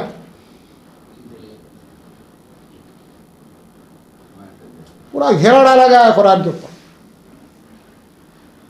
باؤنڈری قرآن کے اوپر جا ہی نہیں سکتے آپ. ادھر کہاں جا رہے, بولتے کہاں مسئلہ ہے بولو, میں بولتا ہوں تو وہاں کہیں سمجھتے گا تم, وہاں سے جا رہا ادھر جا رہا ہوں, وہاں بھی ہے پکڑ لیتا ہوں. ارے وہاں کہاں جا رہے ہیں تم, جا سکتے ہیں وہاں نہیں جا سکتے. تو یہ ایک معمہ بن گیا بھائی.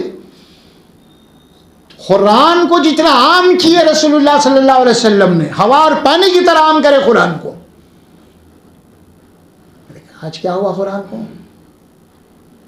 قرآن پڑھے, قرآن پڑھنے کے بعد یہ نتیجہ نکالے عالم ابھی نہیں ہم سمجھتے تم نہیں سمجھتے. اللہ محفوظ رکھے. تو برا یہی بات یہاں پہ کہی جا رہی ہے, قرآن کی دعوت آپ دیں گے تو ایسے مشکلات پیش آتے رہیں گے آپ کو, اور اس کا جواب آپ کو صرف قرآن سے ہی دینا پڑے گا. دیکھیے وفد آیا رسول اللہ صلی اللہ علیہ وسلم کے پاس,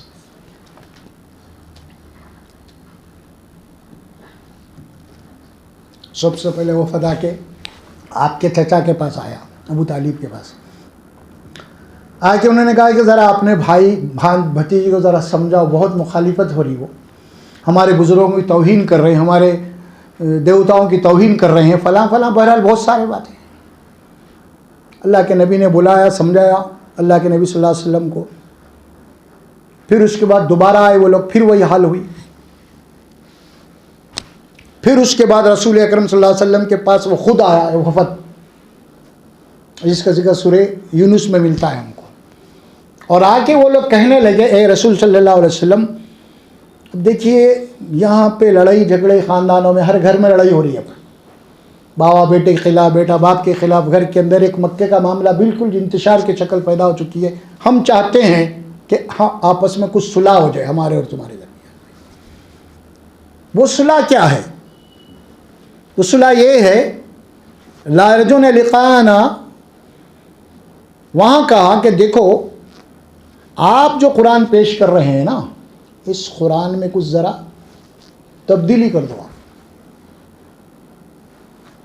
کیا کرو؟ بدلو قرآن کو کچھ ذرا. سب سے پہلا شرط یہ رکھی ناچی بھی قرآنی غیری حاضہ، یہ قرآن نہیں چلتا ہم کو، دوسرا قرآن لاؤ، اس میں سب ہمارے خلاف ہے، سب ہمارے خلاف ہے، دوسرا لاؤ، ہم آپ کے ساتھ کمپرومائز کر لیں گے. اللہ کے نبی مطلب ڈٹے رہے. وہ سورہ نون میں اللہ فرماتے ہیں اس بات کو وَدُّوا لَوْ تُدْهِنُوا فَيُدْهِنُونَ. اے رسول صلی اللہ علیہ وسلم یہ چاہتے ہیں کہ آپ ذرا کچھ نرم پڑ جائیں تو پھر یہ بھی نرم پڑیں گے. وہ چاہتے ہیں یہ، تو آپ ڈٹے رہے پوری چٹان کی طرح. اور اس کے بعد اور ذرا کچھ کم پہ آ گئے انہوں نے. ناتی بقرآن غیر ھذا او بدل، دوسرا لاؤ تو یہ تو نہیں ہو سکا.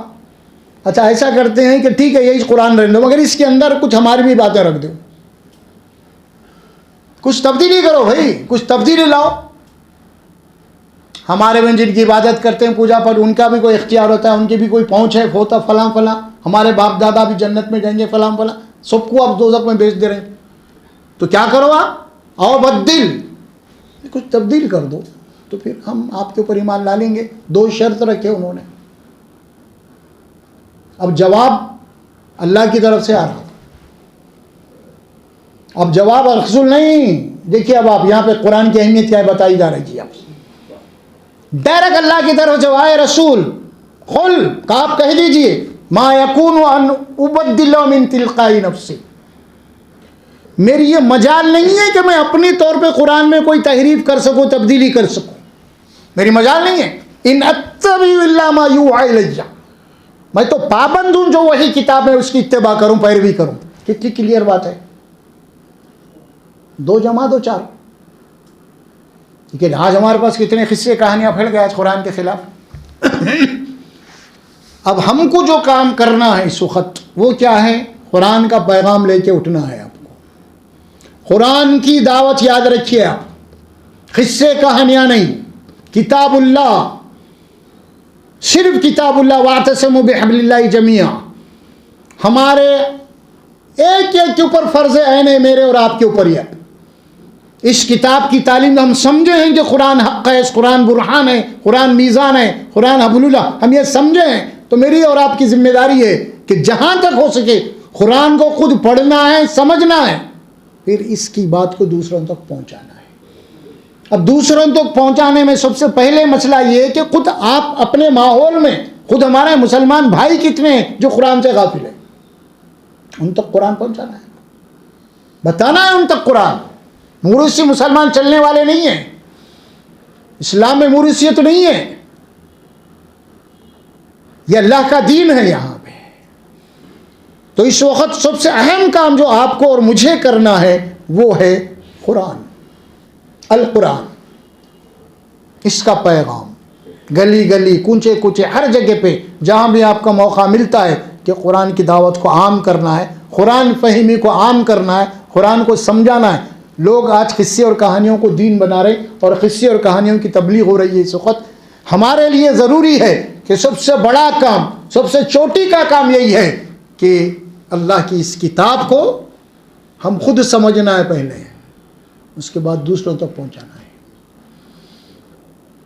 اور اس کے لیے کیا کرنا پڑے گا؟ مجھے اور آپ کو ٹائم نکالنا پڑے گا. قرآن دن میں گھنٹہ 1 گھنٹہ آپ گھر میں بیٹھ کے قرآن پڑھیں گے، آپ قرآن سمجھیں گے، آپ مختلف علماء کے ترجمے سے پڑھیں گے. آپ پڑھنے کے بعد ظاہر ہے کہ آپ کے ذہن و دماغ میں بات آئیں گی اللہ کی، تو اس کے بعد دوسروں تک پڑھنا. اگر ہم خود قرآن نہیں پڑھے تو آپ کیا پہنچائیں گے قرآن؟ ہمارے پاس ہو رہا کیا معلوم؟ خالی ہم بس درسوں میں سن لیں بس ختم، اس سے کچھ بھی نہیں ہوتا. سننے کے بعد ذاتی طور پہ آپ کو دلچسپی ہونا، گھر کے اندر قرآن آپ کھولیں، آپ جو زبان آپ کو، جو زبان میں ترجمہ آپ کو موجود ہے، ایک نہیں کئی زبانوں میں ہے. ایک عالم کریں کئی علماء کے ترجمے، آپ جس کو آپ آسان سمجھتے ہیں ان کا ترجمہ پڑھیں گے. آپ ترجمہ پہلے پڑھیں گے، آپ تفسیر نہیں، پہلے ترجمہ پڑھا جائے گا، پھر بعد میں تفسیر کے پاس آئیں گے. آپ جب آپ ترجمے سے فارغ ہو جائیں گے نا تو پھر تفسیر کے پاس آئیں گے. سب سے پہلے اللہ کا جو کلام خالص علم ہے اس کو حاصل کرنا پڑے گا. ہم تفسیر میں جائیں گے تو اس میں مفسری کی باتیں ہوتی ہیں، اس میں خالص علم جو ہوگا تو قرآن میں متن میں ہوگا، اس کو حاصل کرنا ہے. اس کو یہی ہے اللہ نے جو بھی آپ کو مجھے زندگی دی ہے نا، یہ بہت قیمتی لمحات ہیں. یہ اللہ کے پاس جانے کے بعد جب پوچھیں گے تو کیا کر کے آئے تو کیا جواب دیں گے؟ کیا دیں گے بھائی؟ کھائے پیے جناب علی وہ کرے یہ کرے دنیا اچھی بنائے. ہاں ایسا نہیں چلنے والا ہے. دین سے دلچسپی ہونا لازم ہے، آپ کو لازم ہے. جیسے اولاد سے دلچسپی، تو اولاد کے لیے کیا کچھ نہیں کر رہے ہیں؟ آپ نہیں کر رہے ہیں. اسی لیے دین سے آپ کو دلچسپی ہوئی یا نہیں ہوئی وہ تو آپ کے ہاتھ میں معلوم ہو جائے گا. یہ سب سے پہلا کام ہے، اور یہ اللہ کا احسان ہے یہ کہ اللہ تبارک و تعالیٰ. دیکھیے یہ ایک حدیث بھی آتی ہے جس میں اللہ کے نبی صلی اللہ علیہ وسلم فرماتے ہیں من یرید اللہ خیرا یفقہہ فی الدین. اللہ جس کے ساتھ بھلائی کا خیر سے نوازنا چاہتے ہیں اللہ اس کو دین کی سمجھ دے دیتے ہیں. بہت بڑی ہے، اس سے بڑی کوئی نعمت نہیں ہے، قرآن سے بڑی کوئی نعمت نہیں ہے. آپ کو قرآن ملی، اس کے بعد لوگوں کو دولت ملی، اس کے بعد فلاں بلڈنگوں کو منہ میں پانی آ رہا تو قرآن کی توہین ہو رہی وہاں پہ. ارے اتنا بڑا علم تیرے کو دیے ہم، اتنی بڑی دولت دیے قرآن کی، اس کے بعد وہ کیا فنا چھوڑ کے جانے والی، اس کے منہ میں پانی آ رہا اس کو دیکھ کے. توہین ہے یہ.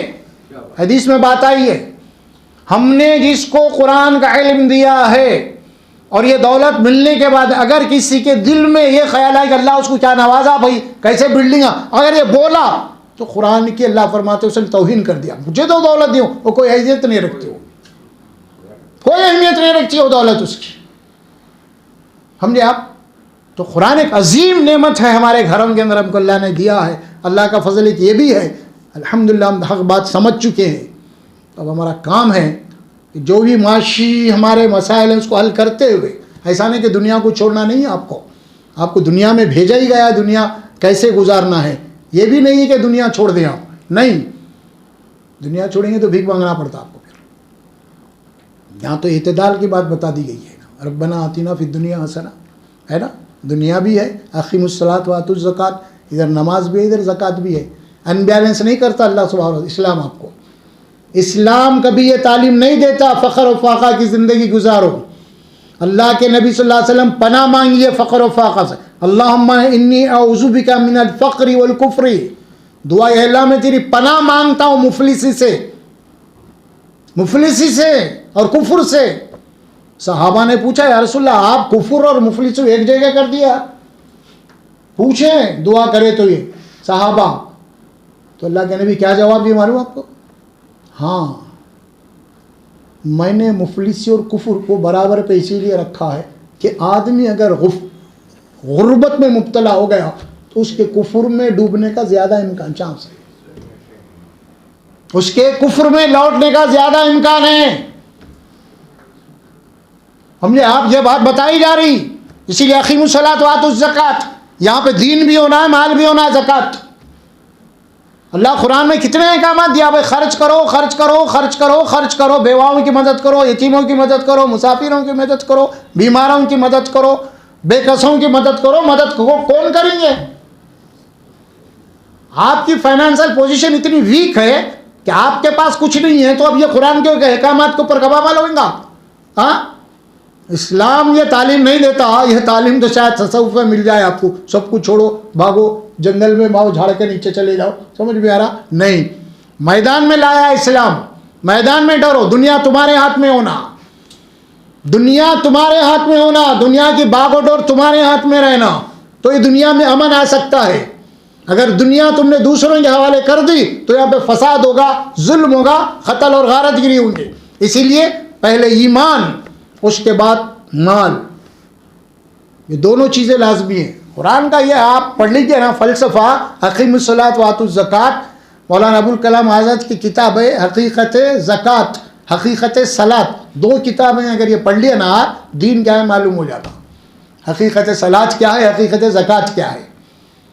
اہم کتابیں ہیں 2، چھوٹی چھوٹی کتابیں ہیں ابوالکلام آزاد کی. انہیں بتایا ہے کہ زکوٰۃ اور صلاۃ دونوں لازم چیزیں ہیں. اسی لیے آپ کو جمعہ میں بلایا گیا تو فوری بھگایا گیا وہاں سے، چلو نکلو یہاں سے، پھر کام پہ، ہم کھا کے لوٹ رہے ہیں. وَإِذَا قُضِيَتِ الصَّلَاةُ فَانتَشِرُوا فِي الْأَرْضِ. ہم بلائے آپ کو کہ نصیحت کرنے کے لیے، سمجھانے کے لیے کچھ ہوم ورک دیے، یہ ہوم ورک دے دیے آپ کو ہم، اب کیا کرنا ہے، اب پھر کاروبار میں نکلو.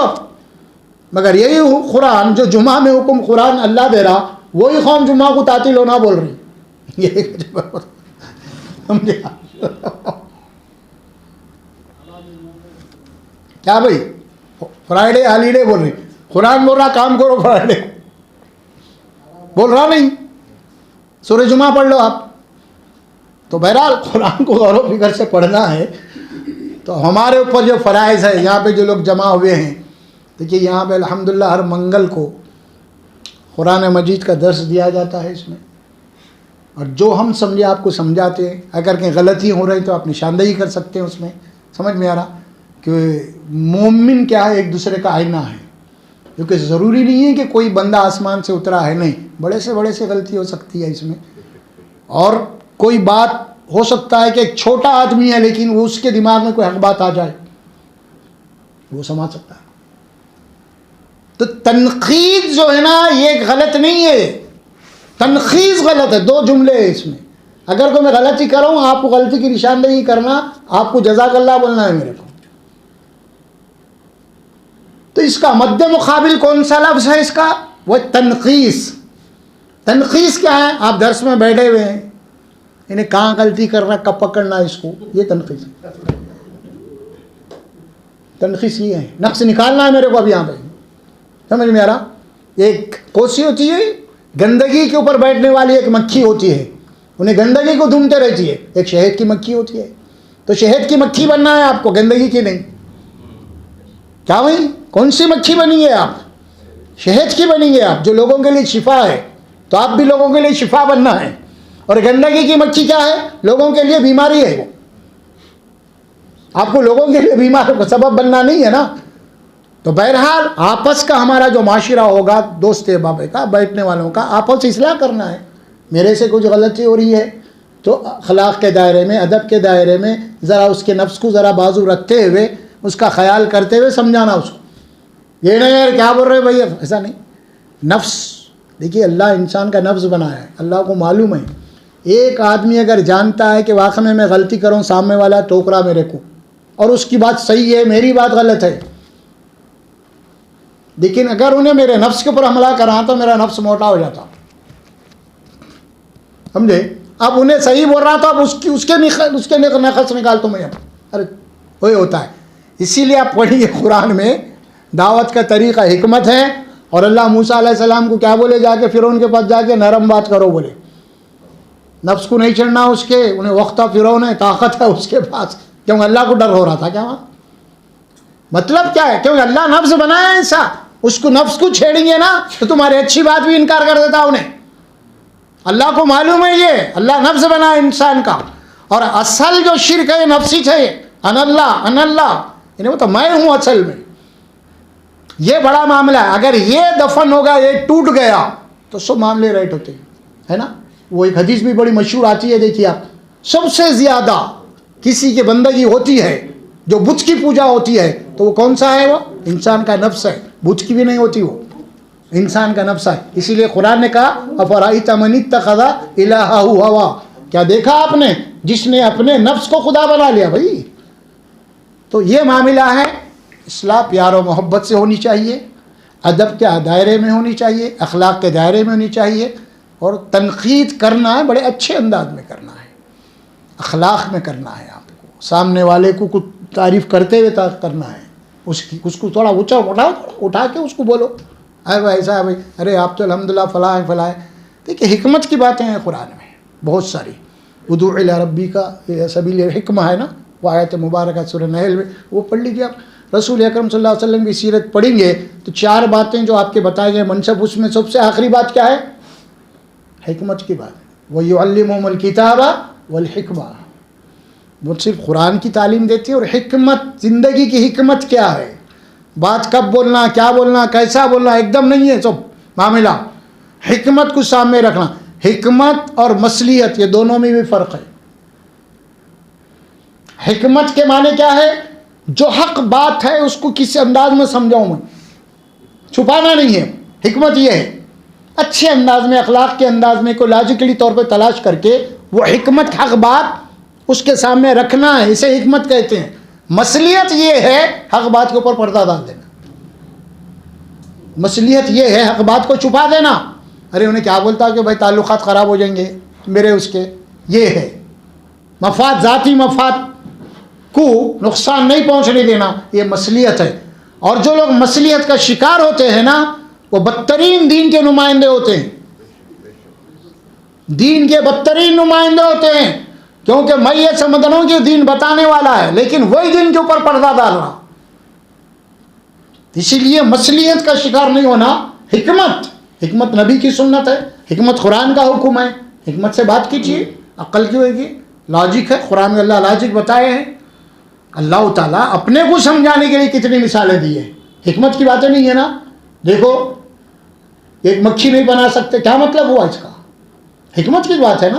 پھر اس کے بعد مکھی جو چیز اٹھا لے وہ نہیں چھڑا سکتے آپ، مر چکے ہیں، سمجھ میں آ رہا؟ کھجور کے گٹلی کے اوپر جو آتے ہیں نا جلی، اس کا اختیار، یعنی حکمت سے سمجھا رہے اللہ تعالیٰ۔ اللہ کو یہ بولنا ہی کافی تھا کہ میں خدا ہوں، ختم۔ یہ سب باتیں بولنے کی کیا ضرورت تھی؟ ضرورت تھی نہیں تھی نا، لیکن کیوں؟ سمجھانا ہے، اسی لیے قرآن میں سمجھایا اللہ تعالیٰ۔ صرف توحید کو سمجھانے کے قرآن کے 3 حصے توحید بھری ہوئی، 3 حصے قرآن کے، 4 کر دیے تو 4 میں سے ایک حصہ مسائل کا لے لو آپ، باقی کے 3 حصے توحید ہی ہے جو سمجھا اللہ تعالیٰ۔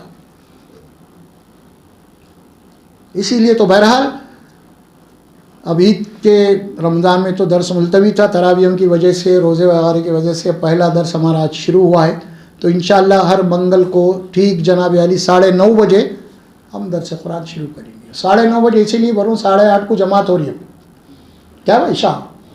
اب لوگ مسجد سے نکلے تھے کہ کچھ کم 9 بجتے، تو یہاں تک آئے تک نہیں، اسی لیے کریکٹ ایگزیکٹ ٹائم جو ہوگا وہ 9:30 بجے ہوگا۔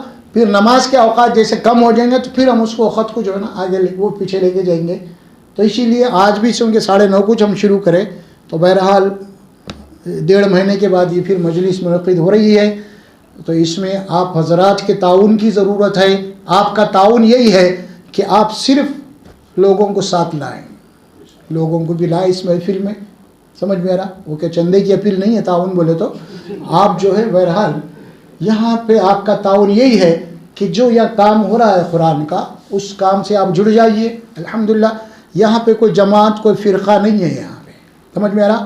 اور ہم یہ سمجھتے ہیں کہ جتنی بھی جماعتیں کام کر رہی ہیں دین کا، ہم سب کو جناب علی سب کا ساتھ ہے، کیونکہ قرآن مجید کی ایک آیت مبارکہ ہے، سورہ مائدہ کی ہے یہ، غالباً پہلی، دوسری، تیسری، اس میں فرمایا وَتَعَاوَنُوا عَلَى الْبِرِّ وَالتَّقْوَى وَلَا تَعَاوَنُوا عَلَى الْعُدْوَانِ وَالْإِثْمِ۔ اللہ ایمان والوں کو حکم دے رہے، اے ایمان والوں، جہاں جو بھی اچھا کام ہو رہا ہے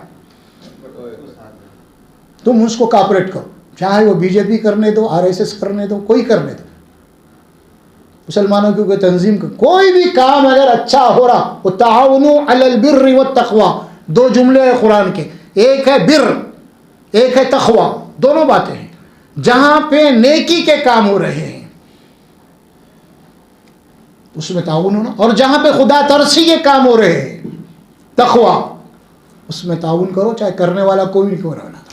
اسی لیے حدیث بھی آتی ہے نا کہ کون بول رہا مت دیکھو، کیا بول رہا وہ دیکھو، یہ اسلام کی بات ہے۔ کون بول رہا دیکھو مت تم چہرے، کیا بول رہا آخر وہ دیکھو، یہ قرآن بتایا۔ وَلَا تَعَاوَنُوا عَلَى الْإِثْمِ وَالْعُدْوَانِ، چاہے وہ تمہارا باپ ہو، تمہارا بھائی ہو، مسلمانوں کو تنظیم اگر کوئی غلط کام کرے اس کا تعاون نہیں کرنا، ہے نا؟ عدوان دشمنی میں، ظلم زیادتی میں۔ تو اس اعتبار سے ہم دیکھیں گے تو جتنے بھی کام ہو رہے ہیں، ہم جہاں تک معاملہ خیر کا ہے، تقوی کا ہے، اس کا تعاون کریں گے، اور جہاں پہ معاملہ اگر وہاں پہ کوئی گناہ کا ہے، ظلم کا ہے، زیادتی کا ہے یا غلط عقائد کی تشہیر کا ہے تو ہم اس کی تائید نہیں کریں گے. یہ اصول ہے. اس اعتبار سے ہم کسی جماعت کے مخالفت نہیں کر رہے اور نہ ہم کو اپنی جماعت بنا رہے ہیں. ہم ایک امت ہے، امت کے ایک فرد ہے، بس ختم. بہت جماعتیں ہو گئے، بہت فرقے ہو گئے، بس ختم کر دو. ابھی ختم کر دو اس کو. اب بہت ہو گئے زمین کے اوپر مسلمانوں کے اختلاف، مسلمانوں کے جھگڑے، مسلمانوں کے فرقے تباہ کر کے رکھ دیے ساری چیزوں. فرقے، تیری جماعت میری جماعت، کیا بھائی حالت یہاں تک پہنچ گئی. اگر دوسرا آدمی جا رہا انہیں تو سلام کرے تو سلام نہیں لے رہا انہیں، ارے ہماری جماعت کا ہی نہیں ہے. یہاں تک بات آ گئی ہے لوگوں کی. اللہ محفوظ رکھے. نفرت پھیلا دی گئی ہے. اور پھر کہاں پر نفرت؟ یہ جتنی نفرت تو پر نا ہر تحریک دین کا ہی کام کر رہی وہ، اور انہیں نفرت پھیلا رہی. کمال ہے یہ. انہیں بھی دین کا کام کر رہا، اس کو نفرت کی نگاہ سے دیکھ رہے ہیں. انہیں آپ کے خلاف، آپ اس کے خلاف یہ پروپگنڈا چل رہا. نہیں، میں یہ سمجھتا ہوں کہ آج اس وقت سب سے بڑا جہاد اگر کوئی اگر ہے تو مسلمانوں کے اندر سے فرقہ بندیاں ختم کرنا ہے. یہ سب سے وقت کا تقاضا ہے. قرآن تو تمام انسانوں کو ایک بولتا، جو آدم کی اولاد ہے. مسلمان تو چھوڑو آپ، سمجھے. ہم کو تو غیر مسلم کو بھی غیر نہیں بولنا ہے. یہاں تو ہم بندے ہو گئے کہ تیری جماعت میری جماعت، تیرا فرقہ میرا فرقہ، تیری مسجد میری مسجد. جس میں آ کے جناب علی دین کی اصل روح ختم ہو گئی. قرآن ختم ہو گیا میرے بھائی. اب چھوڑ دیے سو نہیں. سب سے بڑا اس کا جہاد اس وقت یہی ہے کہ ہم آپس میں اتحاد کی بات کریں، فرقہ بندیوں کو ختم کریں، سب کو ایک پلیٹ فارم کی بات کریں، وہ ہے قرآن. مسلمانوں کی جتنی جماعتیں ہیں، مسلمانوں کی جتنی جماعتیں ہیں نا، وہ ایک چیز ہے صرف، سارے مسلمان متفق ہے اس کے، اور وہ کون سی چیز ہے؟ قرآن. کیا بھائی؟ اگر میں شیعہ لوگوں کو بلاؤں گا بخاری کی طرف آؤ بولے تو انہیں بولتے ہمارے پاس بھی 4 کتاب ہیں. میرے پاس ہاں ہمارے پاس 6 کتابیں ہیں، سیاہ 6 بول کے، ان کے پاس سیاہ 4 ہے 4. تو ہم نہ بخاری کی بنیاد بنا رہے ہیں، نہ مسلم کو بنیاد، نہ سیاہ 6 بنیاد قرآن کو بنائیں گے نا تو دبائیں گا انہیں. اگر نہیں اس کو بولیں گے ہاں بھائی ادھر بولے تو میں ہمارے پاس بھی کتابیں آؤ بولتا ہوں. نہیں، تو قرآن میں نہ شیعہ بولتا تمہاری قرآن نہ ہماری قرآن، سب کی قرآن ایک ہے. اس پوائنٹ کے اوپر کام کرنا ہے، اس نقطے کے اوپر اس کو کام کرنا ہے. اصل میں کوئی اختلاف نہیں، کوئی جھگڑا نہیں، کچھ نہیں. قرآن کو میں بھی مانتا ہوں، آپ بھی مانتے، ختم برخات. آؤ بھائی یہ قرآن میں ہے. زبردستی کرنا نہیں، آپ کو پیغام پہنچانا ہے، سمجھا دینا ہے. اس کے بعد اصلاح کرے نہ کرے اس کی اپنی مرضی ہے. زبردستی تو اللہ کرا ہی نہیں کسی کو دنیا میں، سمجھے آپ، کرا ہی نہیں. اور ہمارے پاس سب سے بڑی کیا بولنا چاہیے اس کو، ایک مصیبت یا بلا یہ ہے، جو فیصلے اللہ کرنے والا ہے کل قیامت کے دن، وہ فیصلے آج ہم یہاں کرنا چاہتے ہیں. انہیں کافر، انہیں مشرک، انہیں دوزخی، انہیں جنت، یہ فیصلے ہم کرنے کے ہیں کیا بھائی؟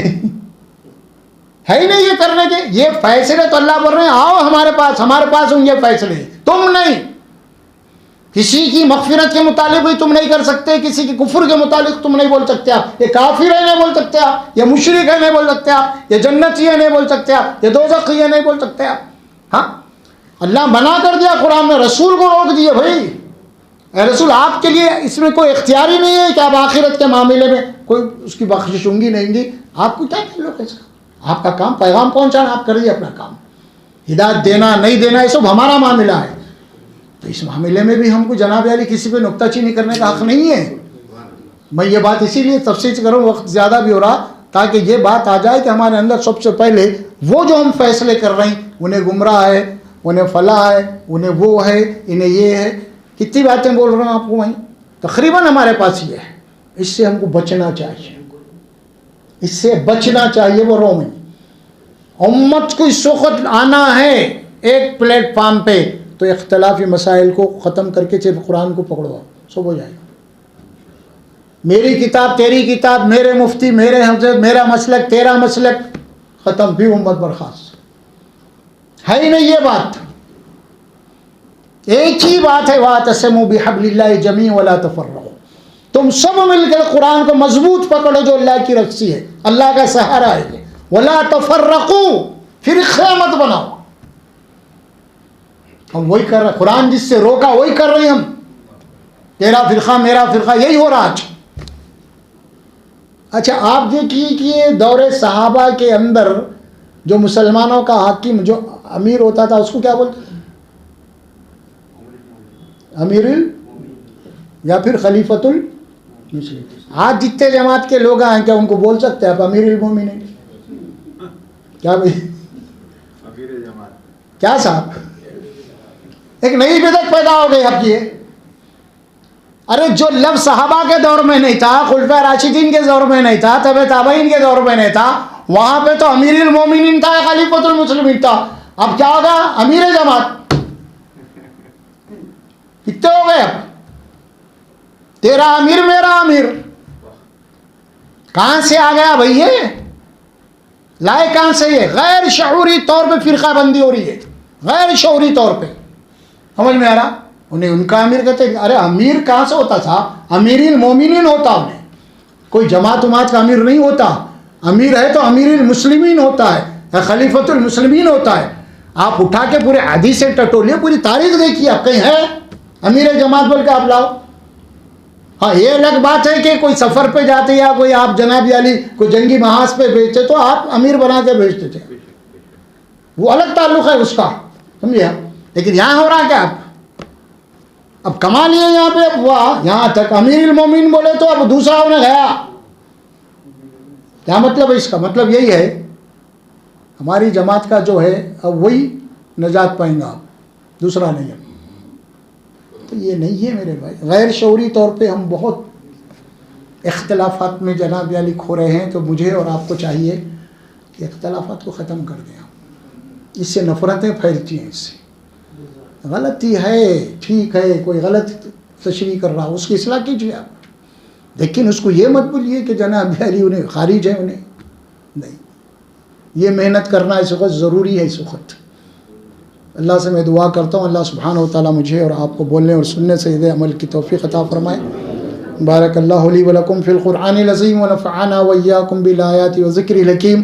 وقولوا قولی ھذا استغفر اللہ لی ولکم ولسائر المسلمین برحمتک یا ارحم الراحمین.